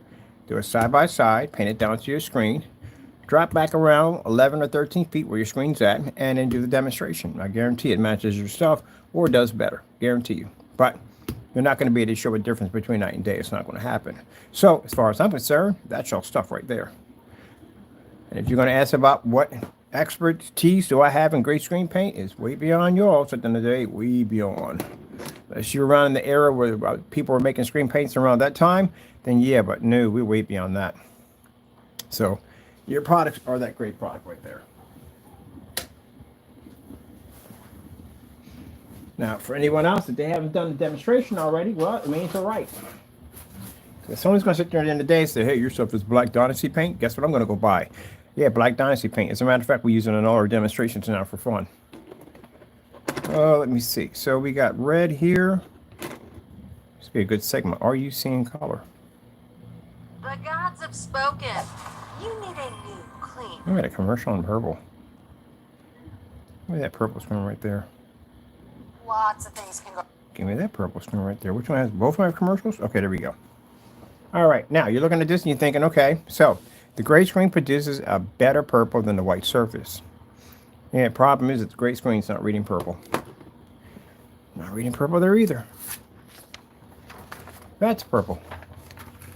That's the color you should be getting off your projector. Didn't I just bend the end of this paper so I can get it better? Here we go. So this is what you're supposed to be picking up. That's purple. Now, if you look at the gray screen, it looks washed out, doesn't it? That's actually what you're seeing all day long. People think when I come in, I just do stuff because I'm thinking I'm hating. No, it's the truth. You're not seeing the color. That's all to it. It is what it is. You can't see color. Your projector can't read it, can't pick it up, can't see it at all whatsoever. We're at 50 lumens. What, a 720p projector with zero contrast connected to it. And it could read on our screen, but it can't read on your screen at all, period. This is why, with this desk we designed here, If you paint this with a gray screen paint, you just failed your machines because it won't pick up. It can't even read it. You're going to be in the dark all day long doing paperwork because that's not going to work. It can't read it. Let's go again. Let's cover it up again. So what they do is they put you on a white screen versus a white screen. This is the side I bent, right? Okay, let me just right here so I can pick this up better. So they show you against a white surface, and they go, look, see, anything will beat a white surface. Anything. Anything will beat a white surface. And we'll put it on this side because it's easier for me to grab the corners right there. All right, let's go get blue. We did blue already? I think we did blue. Let's try gray. Gray would be interesting. Gray versus a black surface. Gray screen. Getting that from YouTube. All right. There's a gray screen right there. We'll start with the mid-gray. That's mid-gray. See, mid-gray is actually showing up better right here because the screen is actually gray. This is white. Let's move it out of the way. Oh, look at this. Yeah. Now, the screen that's gray looks white. And the screen that's black is gray. You're not going to produce better gray on a screen that can read an Infinity 1 contrast. It's black. It can actually read gray better than a screen that's actually gray. But if we take it and we put it next to the white surface now and cover over the black, now you think you're seeing gray right there. Isn't that interesting? Yep. Watch this. Starfield screensaver. Getting that from YouTube. Let's go pour our contrast levels. 100% Starfield, pushing up. Now you think the gray screen is seeing black. Gray screen's not seeing black, the gray screen's seeing gray.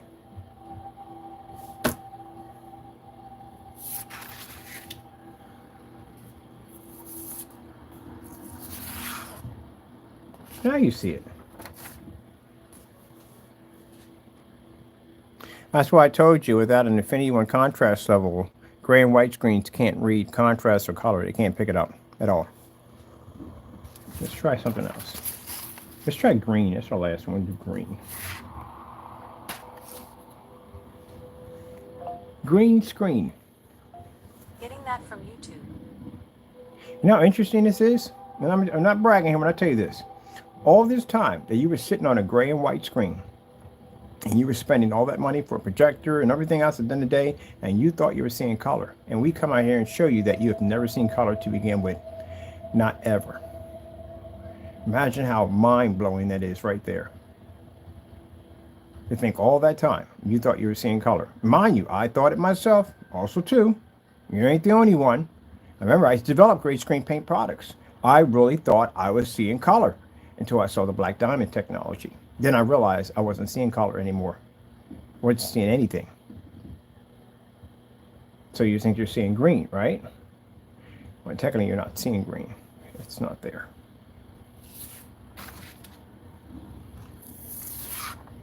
Now you see green. This is the same thing I saw, not with the black, but with the darker screen of diamond technology. That's what I saw that day. I saw that my gray screen wasn't really seeing color. I thought I was seeing color, but I wasn't really seeing it. When I saw the diamond technology, I saw color. Now, in technology we have, because the diamond's much darker, and that's why it produces much better color. I thought for the longest time the screens had to be lighter in order to produce better color, but that's not true at all, period. It's the darker the screen, the better the color. That's what it comes down to. But now for those people thinking, well, all I have to do is just make this really dark paint. No, it's a little bit more than that, a lot more than that, because then you have to get that balance tone correct. And once you get the balance tone correct, then you're going to have to test it on a ton of projectors, a ton of surfaces, different environments. You wouldn't believe how much testing you have to do. You just started. You're going to at least have to be 100 to 200, maybe 1,000 videos in to even put a mark on where you should be at with black technology. It takes years. I mean, years of testing. We go back 8 years. So even if you're able to get the balance right, the balance might not work correctly with the Pico projector. It might not function right with an ultra short throw. It could have problems with venues. Different environments could plague the screen. There's a whole lot of things that go wrong. Then you're going to have to overpower screens at the end of the day. Certified screens you got to be to take out because, again, those are leading screens right now. So you're going to have to be to show at the end of the day your product is worth more than the certifies. Yeah, it's a lot of testing you're going to have to do. But we do this to show people that, you know, I know about this because I've done this already myself. When I made gray screen paint products, I really believed that I was seeing green the entire time. And I was never seeing green at all, period. Orange screen. Getting that from YouTube.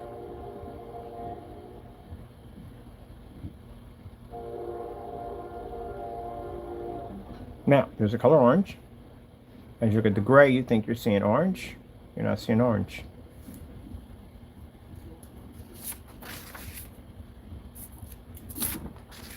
Now you see orange. Now what does the gray screen look like? It's washed out, right? There you go. That's what I saw. Same thing that when I first picked up the diamond, I first saw it, the demonstration on it, when he took that screen, he moved it around. It's fascinating, actually fascinating.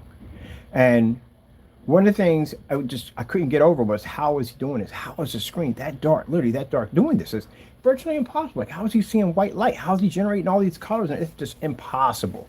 That can't be done. And then when I got that punch sheet and I took that thing home, yeah, I sat there in the middle of that floor with all my paints, samples everywhere. It beat every single screen I had, every single one of them. Never seen anything like it. And that's what drove me to push in that direction. Now, again, I could have wasted my time and spent 8 years hating these people and with nothing to show for it. But no, I decided to basically respect the technology that I saw and go in the direction that I need to go in. But the diamond technology is dark gunmetal. It's extremely dark gunmetal.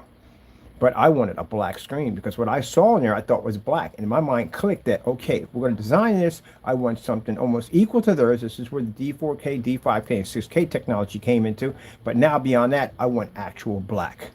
And this is what we have now today, an actual black screen.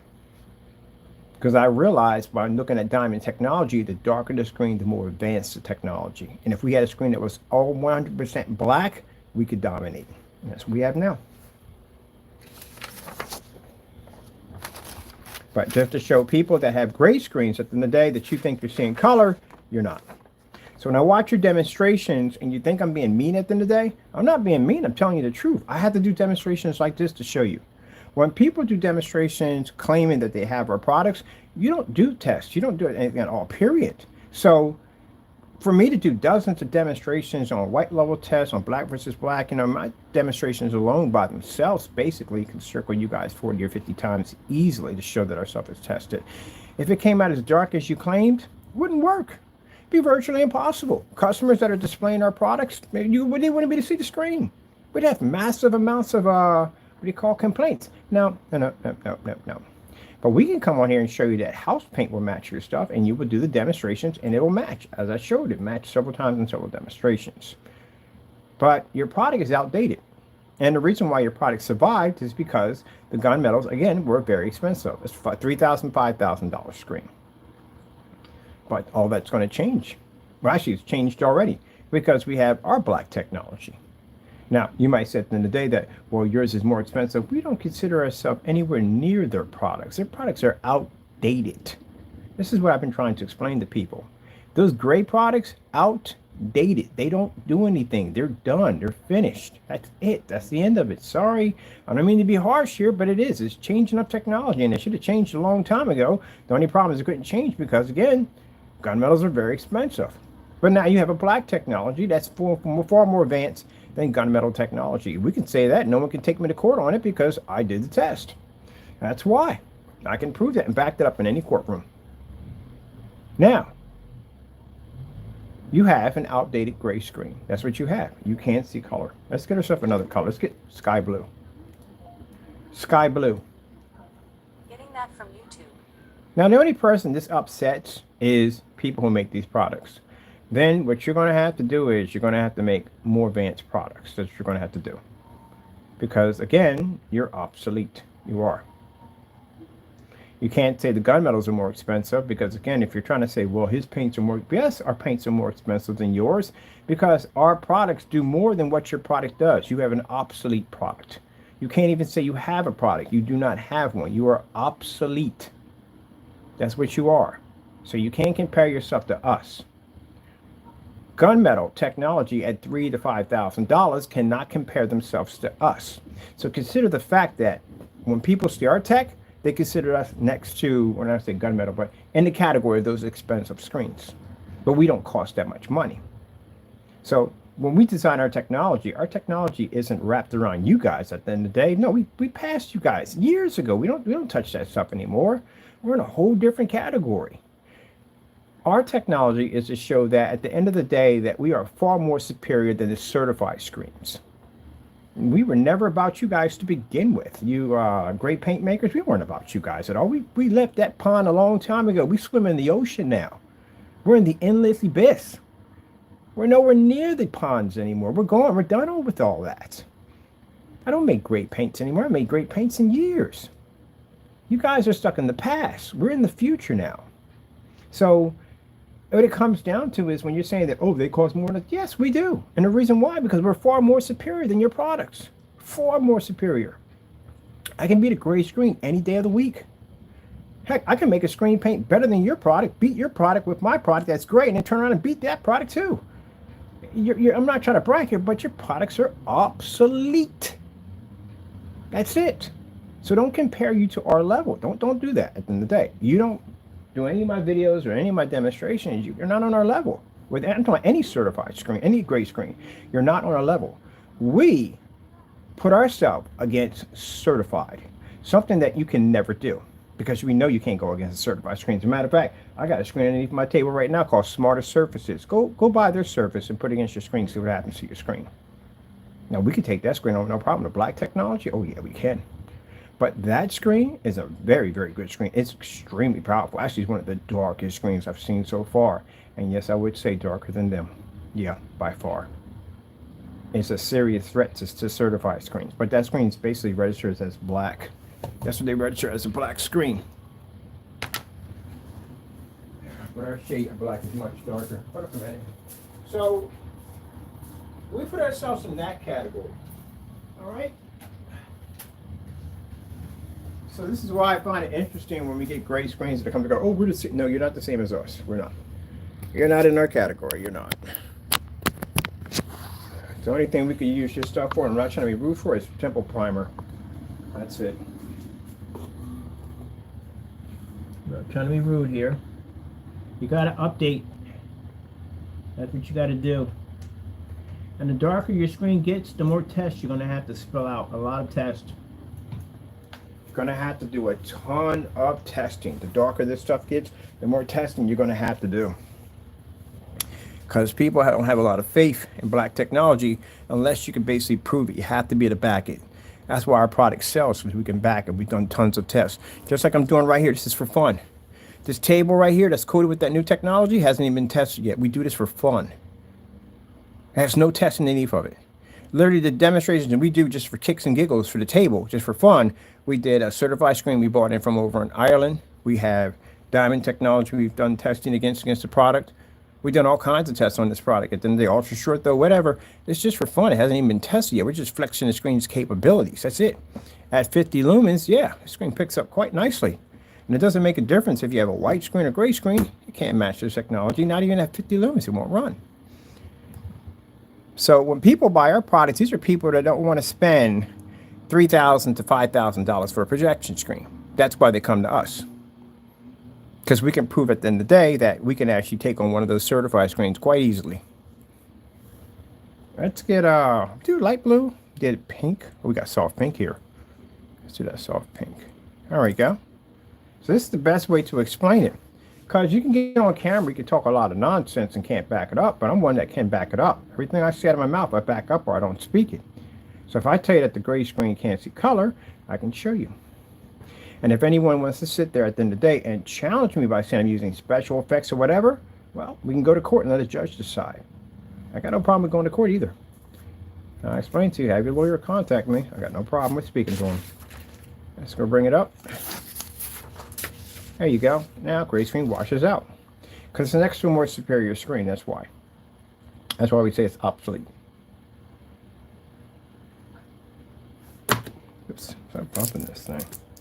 Let's get the white screen. Now, is it better than it's better than the white screen? Yeah, anything's better than the white screen. Mine, this is basically apple barrel paint. Got it for $4.97 right there. It's pewter gray already, which means it has a kind of a silver content already in it, already mixed. Has a nice dark color to it. Now, that right there alone, I doubt they'll do that demonstration because, again, that's $4.97. See what I mean? At the end of the day, can't properly test the products correctly because, again, they run the risk that they can't challenge what I just said by saying this is your product right here. Because if you do take this challenge on and you do the demonstration live, then you run the risk of matching this. And if you match this, that means your product at $60, $50, or $100 is going to drop down lower than $4.97 with free shipping from Amazon. Let's go with we do blue already? Oh, let's do blue. Blue screen. Getting that from YouTube. All right, let's go grab ourselves a nice blue. Commercial with blue. Can we get the next one with the just solid blue? There we go. Solid blue. Now, again, this looks like it's pulling up a nice blue color. It's not. See that tone that it's picking up? When I see that tone, that lets me know that the screen's not picking up proper blue. I can see it right from there.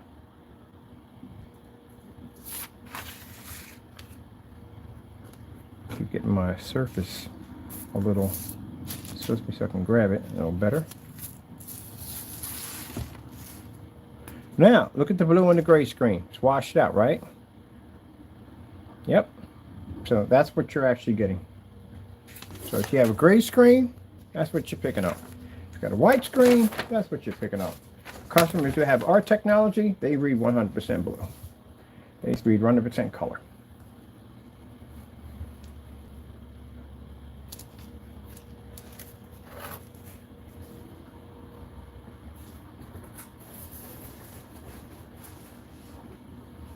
Think of the big picture here. We are the only ones who have this technology. No one else has it. And as of right now, out of all the demonstrations I've seen on YouTube right now, and people can take it anywhere you want, we just backed it up. We just showed you right here. And I can do this in every single demonstration on every site that I walk into. I can do the exact same demonstration in front of a crowd of people. At the end of the day, you all got it wrong. Even I had it wrong when I first started off, because again, I said I started off with gray paints first. Even I had it wrong. It's not the light of the screen. It's not the white of the screen. It's not at all, period. You have to have an Infinity 1 contrast level in order for the screen paint to read your projector. Without the technology, your projector doesn't work at all, period. Those of you who can argue me from sun up to sundown, doesn't make a difference. You can't read it at all, period. Want to prove my point? Go into a fully lit environment, open up that environment the way it looked like when you first moved into that house or apartment, and show me a star field next to a black sheet of paper. Any black surface can read contrast. Any black surface. You don't need our stuff. Any black surface can do it. If you can't match that, then it means you're not picking up an Infinity 1, because guess what else can pick up an Infinity 1? A black sheet of paper can pick it up. Anything black can pick up that Infinity 1. Endless contrast. If your screen can't register it, then you got a problem there. Now, for those of you saying, well, I have a black screen at the end of the day, well, the problem you're going to have with that is, can it read a white level? And you're going to have to do those white levels on projectors at 1,000 lumens, 50 lumens, 200 lumens, 800 lumens, 600 lumens, inside and outside against white surfaces. And yeah, it's a lot of tests you're going to have to do in order for anyone to actually prove that your white levels function. Worse upon worse, you're going to have to do black versus black demonstrations, and these is when it gets brutal. This is where you're going to have to put your product against all kinds of black products to make sure you don't even match. Can this turn our screen unwatchable? We have to do these all the time. We do these in max out zones. So if you go to our site, you'll see something called 1,000 lumen demonstrations. It's all the tests we had to do at 1,000 lumens, even outside. 4K snow screensavers. Getting that from YouTube. These are one of the most important tests you have to do because you have to make sure your screen is generating a high enough white level. You do not want that surface to turn dark like black paint laying against your screen. Then you're going to have a problem. That means your screen is not reading a high enough white level.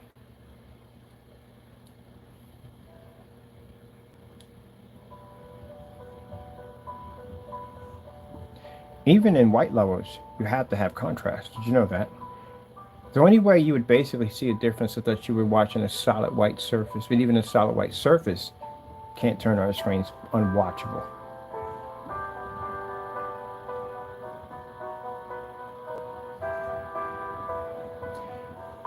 Yeah, people, that's the thing about it. The future starts with us. That's where it comes at. It starts with us.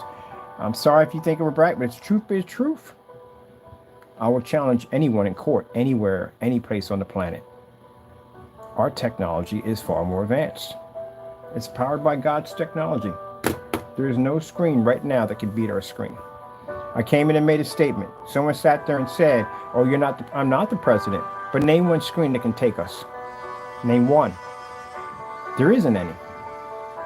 So without our technology, your projector doesn't see anything. And you know the beautiful thing about it is, knowing this and having this technology, I could have easily jumped the price on that technology so it was so god-awful expensive that only the very rich could afford it. But I didn't do that, did I? I decided to make the technology so affordable that anybody can afford it, including the new gunmetal technology we have coming out called the Imperior that will beat every single certified gunmetal screen on the market. The tops of the tops, the best of the best. And it'd be marketed at under $300. Can you imagine that? A technology that advanced.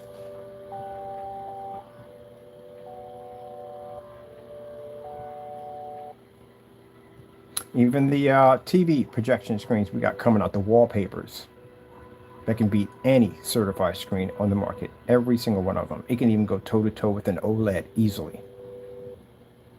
On a projector at only 720p. Because we already done that already. 720p versus 4K, all that. Yeah, we did it already. And that's not going to cost a lot of money. It's going to be pretty interesting. Look at this. I love this. Let's go to this one right here. So this can turn my screen unwatchable. Bugs. Give me the scale. Now my customers, they love it. They absolutely love it. Because again, they got a screen they can stand behind. Oh yeah, we got one of his screens at the end of the day. This is one of the top screens on the market. There's nothing that can touch this screen. Yeah. Oh, it's not turning my screen dark.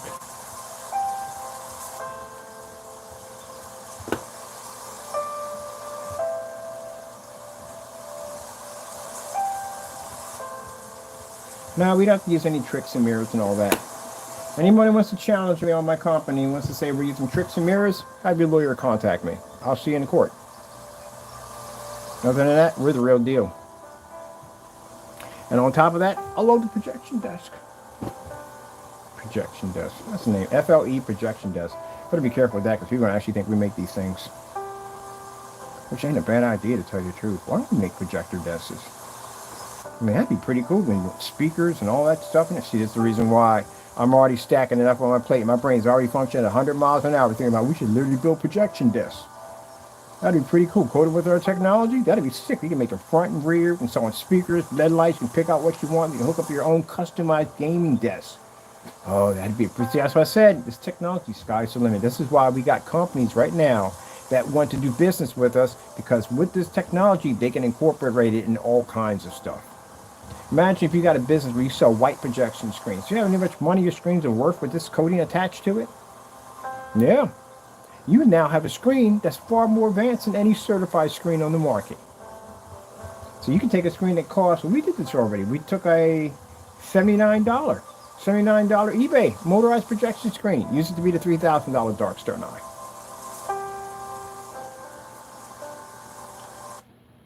Oh, let's do this one right here. Skyworth food demonstration.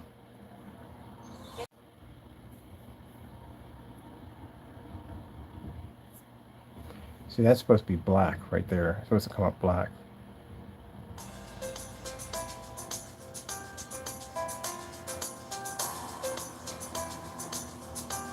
Now, before, go back here just a little bit here.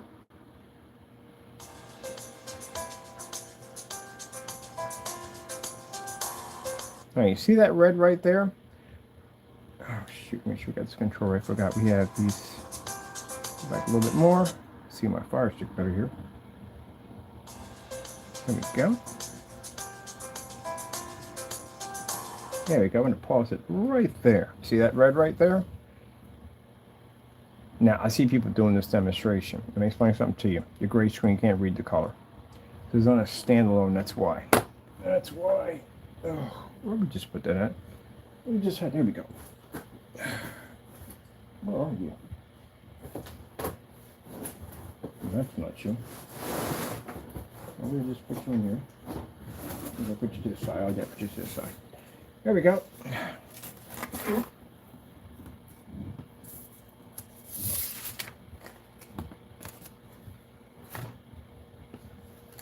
See that? Can't read it. And the white levels will come up higher on the white screen. But anyway, it can't read it at all. Period. Now, does this turn our screen? This is actually a much better version than some of the gray paints out there because it has that pure in it. It basically has a color, if I'm saying this correctly, but it has a silver already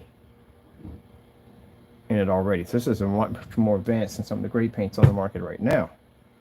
That's why I chose it, because it'd be a much better challenge for us.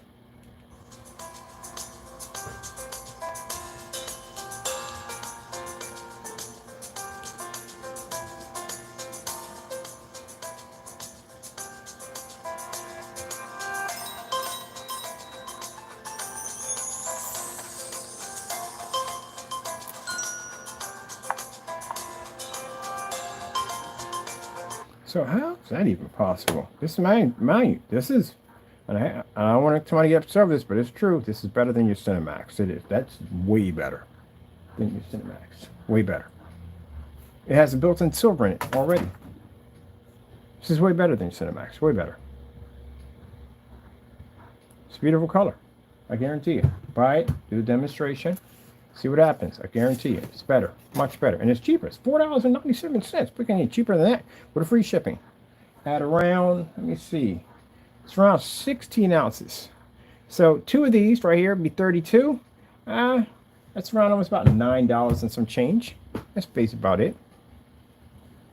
I'm sorry. Yeah, but yeah, $9 and some change. It would be not some change. That's it. Because it's $4.97. So about $9 and some change. That's it for a 32 ounce of this right here. That's it. That's still far cheaper with free shipping. So again, that's what we're using right there. So it would be able to do the exact same thing as any gray paint.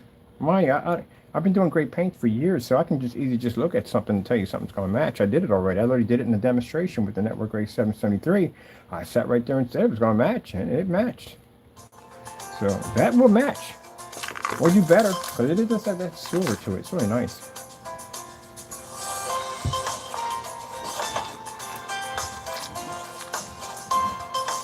Go back to that whatchamacallit real quick.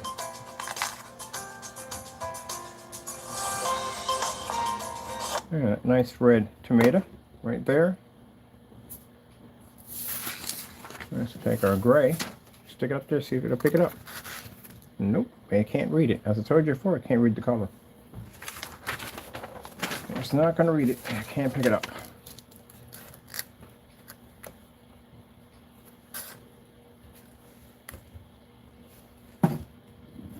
See? Can't read color. At 50 lumens. 720p. So at 50 lumens 720p ain't gonna read it. Then at 4,000, 5,000 lumen projectors, they're not gonna read it. An ultra short throw will not read it. No matter what projector you buy, won't read it.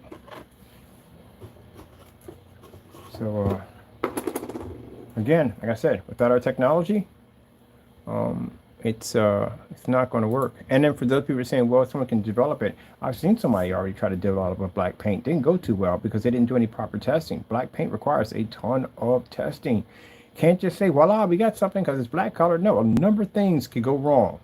That's why all those tests are very, very important. Because if not, this could end up costing you a lot of money, a lot of embarrassment in the end, which someone's going through right now. No, tests are nonsense because, again, should have been tested.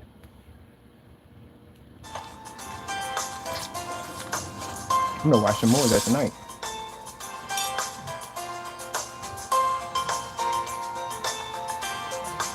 right.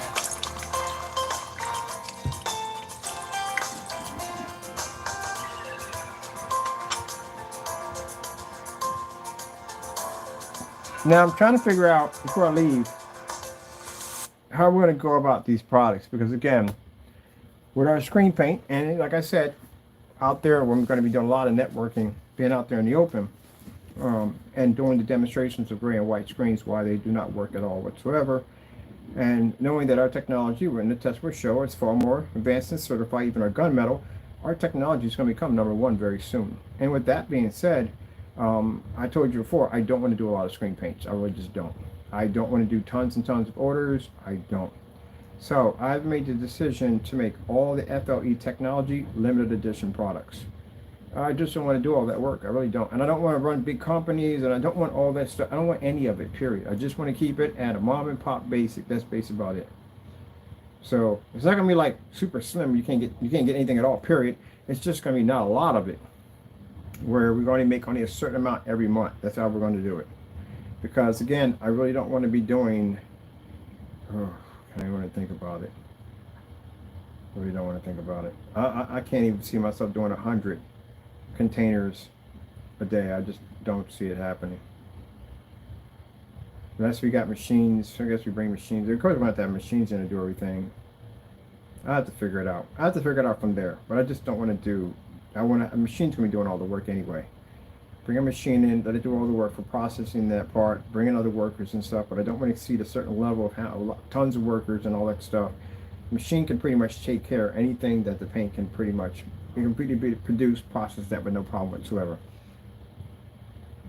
I just don't want to do a lot. We got a lot of technology we're developing. I just don't want this to become overwhelming. So I'm just going to basically figure it out from there. Pray on it and ask the Lord what to do. But I do know we're definitely going to do limited editions. Or a limited amount. Yeah, limited editions, yeah.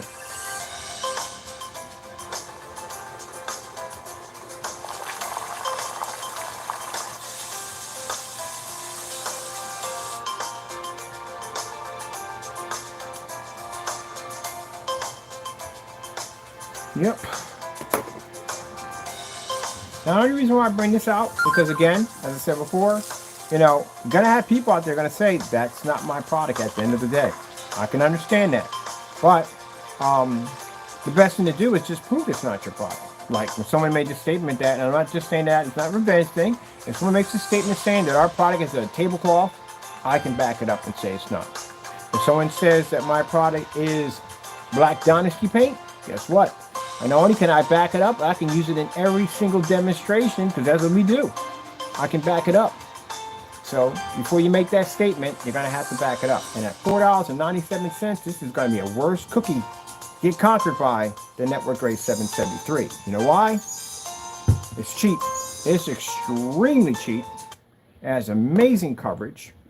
This stuff would do the exact same thing that a lot of products right now in the market. I guarantee you guys would be scared to go near this. Me, on the other hand, no, this is not going to bother me. I could crush this with no problem. It shows you right there. In the black version, I could do it with no problem. But this right here would scare you because, again, this is $4.97. You fail on this right here, your product has dropped dramatically low. So, it's a good one too. It's not even, it's a very good product, I'm telling you. But again, it's if you're willing to back it up. So if you don't say anything at all and say, well, you know, hey, you know, maybe he's right, I'm just going to leave that alone. I'm not going to entertain that thought. I say that would be the best way to go. But if you're going to come out there and call me a liar and say I don't know what I'm talking about, I'm going to challenge you. Because, again, I don't back anything up unless on camera, unless I can prove it. And if I tell you stuff's going to match it, it's going to match it. I sat there 6 months to a year ago in that basement, popped that top. What did I say? I said it's going to match. And what happened? It matched. Matched enough for the videos to be removed off the account and then try to bring them back up with some other nonsense. But I told you it was going to match. And it did. Do you see any more demonstrations being done on that product? Nope. How many times have we done Dynasty and Black Dynasty compared to the Network Grade demonstration? We've done that about 40, 50 times already. It's in every single demonstration we've done on every product. We love doing that demonstration. It's fun. Everybody else, they won't touch that gray paint with a 10-foot pole. They'll do it one time, squeak past it, fail miserably, and then turn around and never do the demonstration ever again because they're terrified of it. Slip silver, microblend. That product is really good. I mean, really good. As a matter of fact, they sold out of the quarts. You can't even get the quarts anymore. You can only get the gallons, and even the gallons are so cheap. They're like $45. They won't go near that with a 10-foot pole. That stuff right there, far worse. That right there is $4.97. So as I said before, if I'm making up false accusations about products, at the end of the day, hey, humor us. Go out and buy it. It's on Amazon. Get it for free shipping. I think it's 1-day shipping or 2-day shipping or something like that. Paint it up against your screen and see how close you come to it. Now, the reason why, like I said, it won't be done because of the what if I match scenario. Because if it matches, you are under $4.97. Shipping costs more than your paint. Consider that. That'll be catastrophic. That'll destroy your business quick and fast. $4.97. But again, if you're afraid to go near it, this also could cause some problems for your business too, because again, people are going to ask questions. What about that paint Mr. Bird was showing off in the demonstration? I think you should try that out. I think you should try it, see what it's like. And you should. Look, gentlemen, reason why it doesn't bother me to do these tests, we gave you the opportunity to send us black paint. We do. I told you from the door we'd crush it with no problem. You just sat there and watched me on camera take a phone eyeglass case, black remote control, and I think it was a little certified form they got in here. I forgot where I put that little certified form. Here it is right here. It's this cardboard. It's black cardboard right here. I put all this right against my screen. And a scarf. Right up there on my screen. Didn't even match. So what would happen if we gave you the opportunity to send us black paint? What do you think will happen on camera? We'd crush it. You know that already. So knowing that we would crush it means you would never send us that product to begin with. But not sending us the product shows that we were right 100%. So we can do that with no problem. I bet you no one will sit there and say, hey, send me gray paint. I'll do it live on camera. No, you guys won't do it. Got it right here and you still won't do it. So that's why if I make the statement out of my mouth and I say that that's your product, we give you the opportunity to say that it's not. And if you can't back it up and all you're doing is just ranting about dumb stuff at the end of the day, and that means you can't back it up. That's what it comes down to. Talk is cheap. Action shows more. So either you can do it or you can't. Oh, I love these glasses so much. These are some fantastic glasses. But anyway, that's what it comes down to. Because I don't want anybody to think that I'm just making things up and I'm lying about this, that, and the other. You know, I'm not lying about it. You know, I don't match your stuff. That's all to it. I like it because it's a very good silver. Let me see something for a minute. Oh, we just had the remote controls. We put it over there. Told you when you have everything in black, it blends in together. Let me see. Apple Barrel Paints. Getting that from YouTube. Anyhow, right here.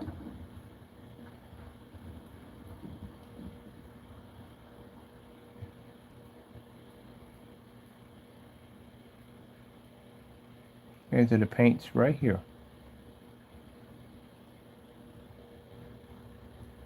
Now, somebody sat there and said that these paints will make a great screen paint. Yes, they do.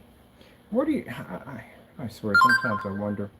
Now, fellow Rogers sat there and said that you can't use a regular... Where do you think it all started from? Why do you get on camera and you say things you shouldn't be saying? You don't know what you're doing. First of all, you don't know what you're doing.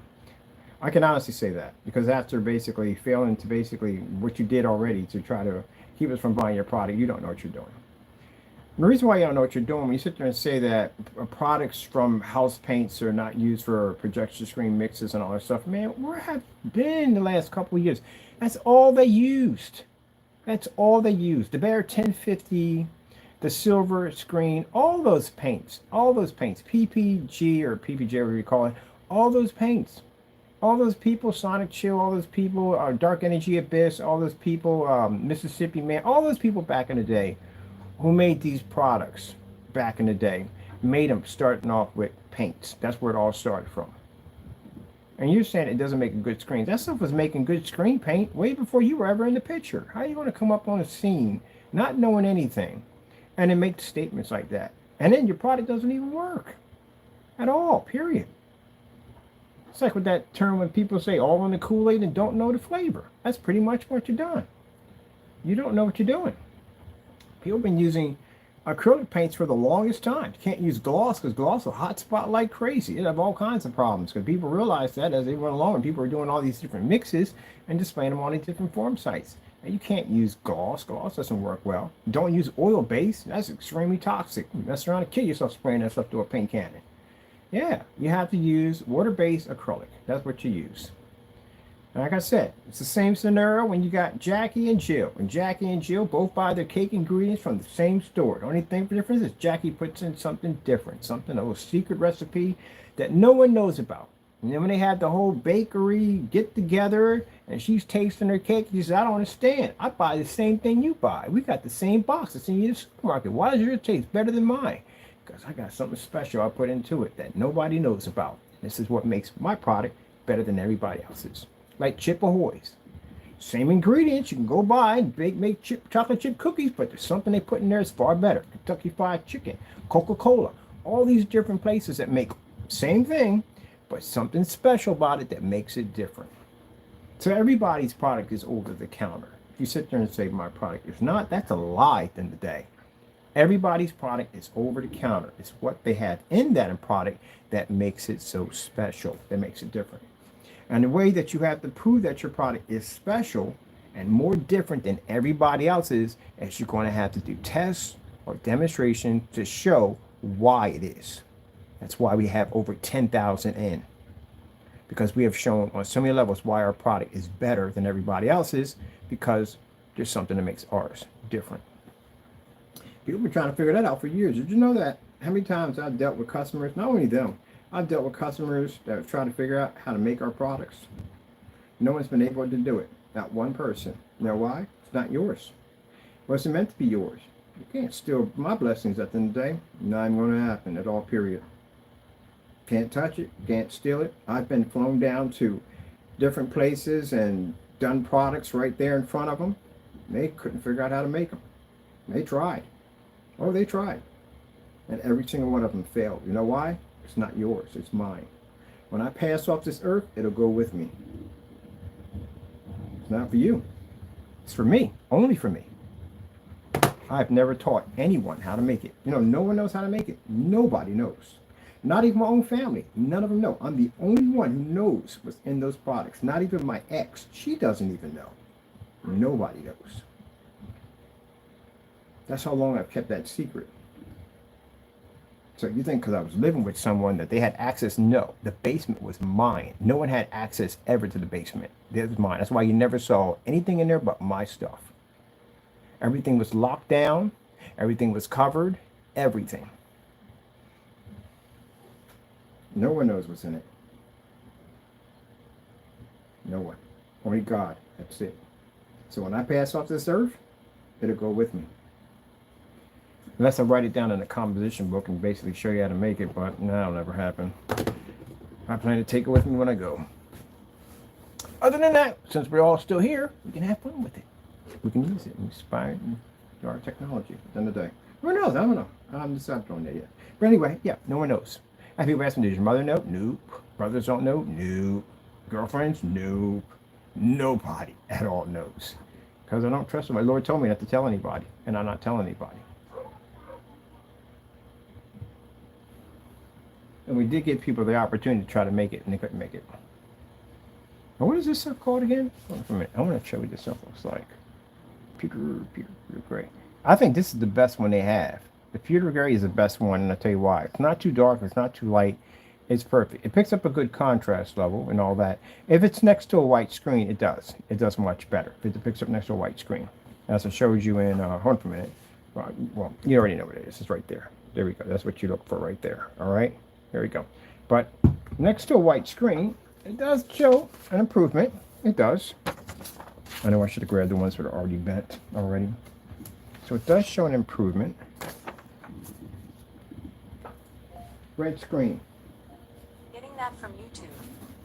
Let's take our screen out of the equation. All right, and let's just put in R right here from our product there, right there.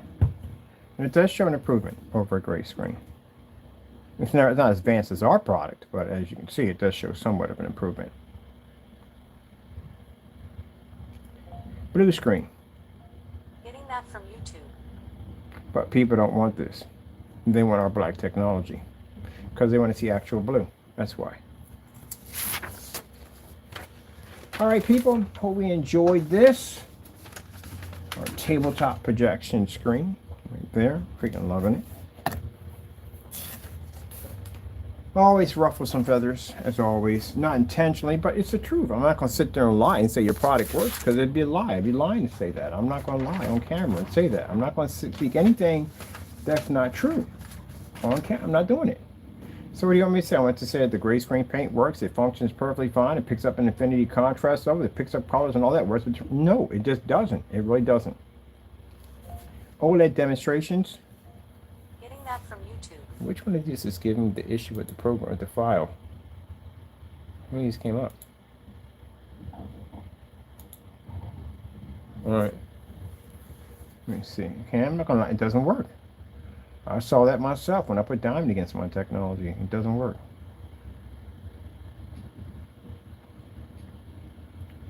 Oh, I want to do some jellyfish on the desk. Yo, Marshawn, you ever miss that taste of Super Bowl victory? You know Lay's taste like winning the Super Bowl, right? I swear I love these commercials. They're so hilarious. So everybody coming out of the store with some lasers, just dunking stuff like, yeah, touchdown. Yeah, that'd be funny.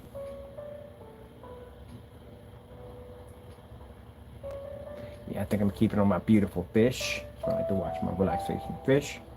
Went over with the fire stick.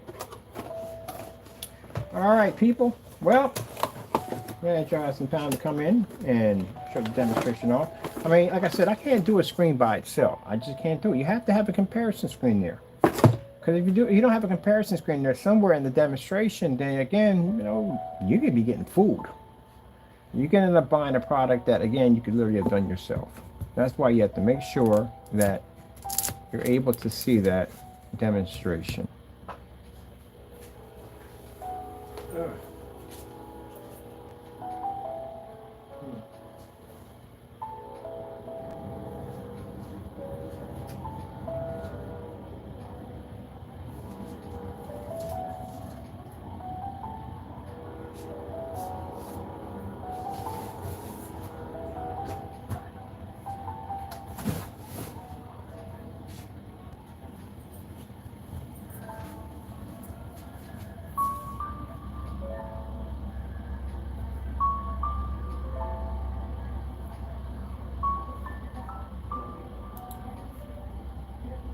Oh, it's 7:31.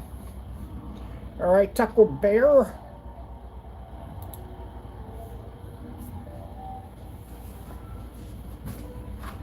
We're going out. We got some things we want to go do. I'm going to go pick up some food. I'm going to go over to Dunkin' Donuts. We still got time. Dunkin' Donuts won't close until 9. Go pick me up some of these and go pop over and see family. It's Saturday. Go see what they're doing today.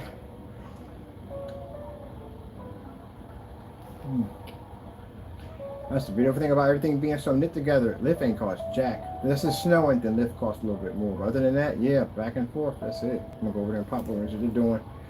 Chill out with them for a little bit.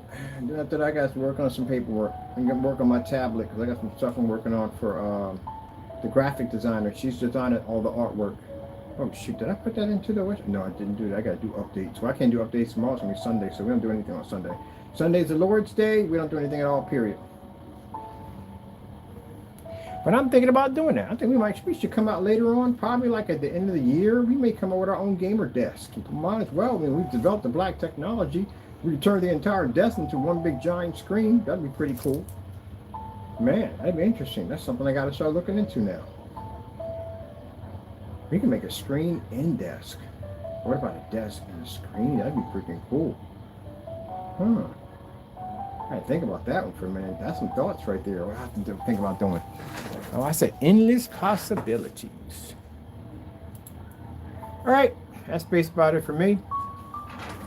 Gotta go. Thank you all. Be safe out there. Be warm. Warm. Oh, really? Seriously? What freaking whatchamacallit is this one? Beautiful scenery, so and so and so. Oh man, I gotta pick through these things, man. Oh, whatever. All right, I gotta go. I got some work to do. Gotta go, and God bless.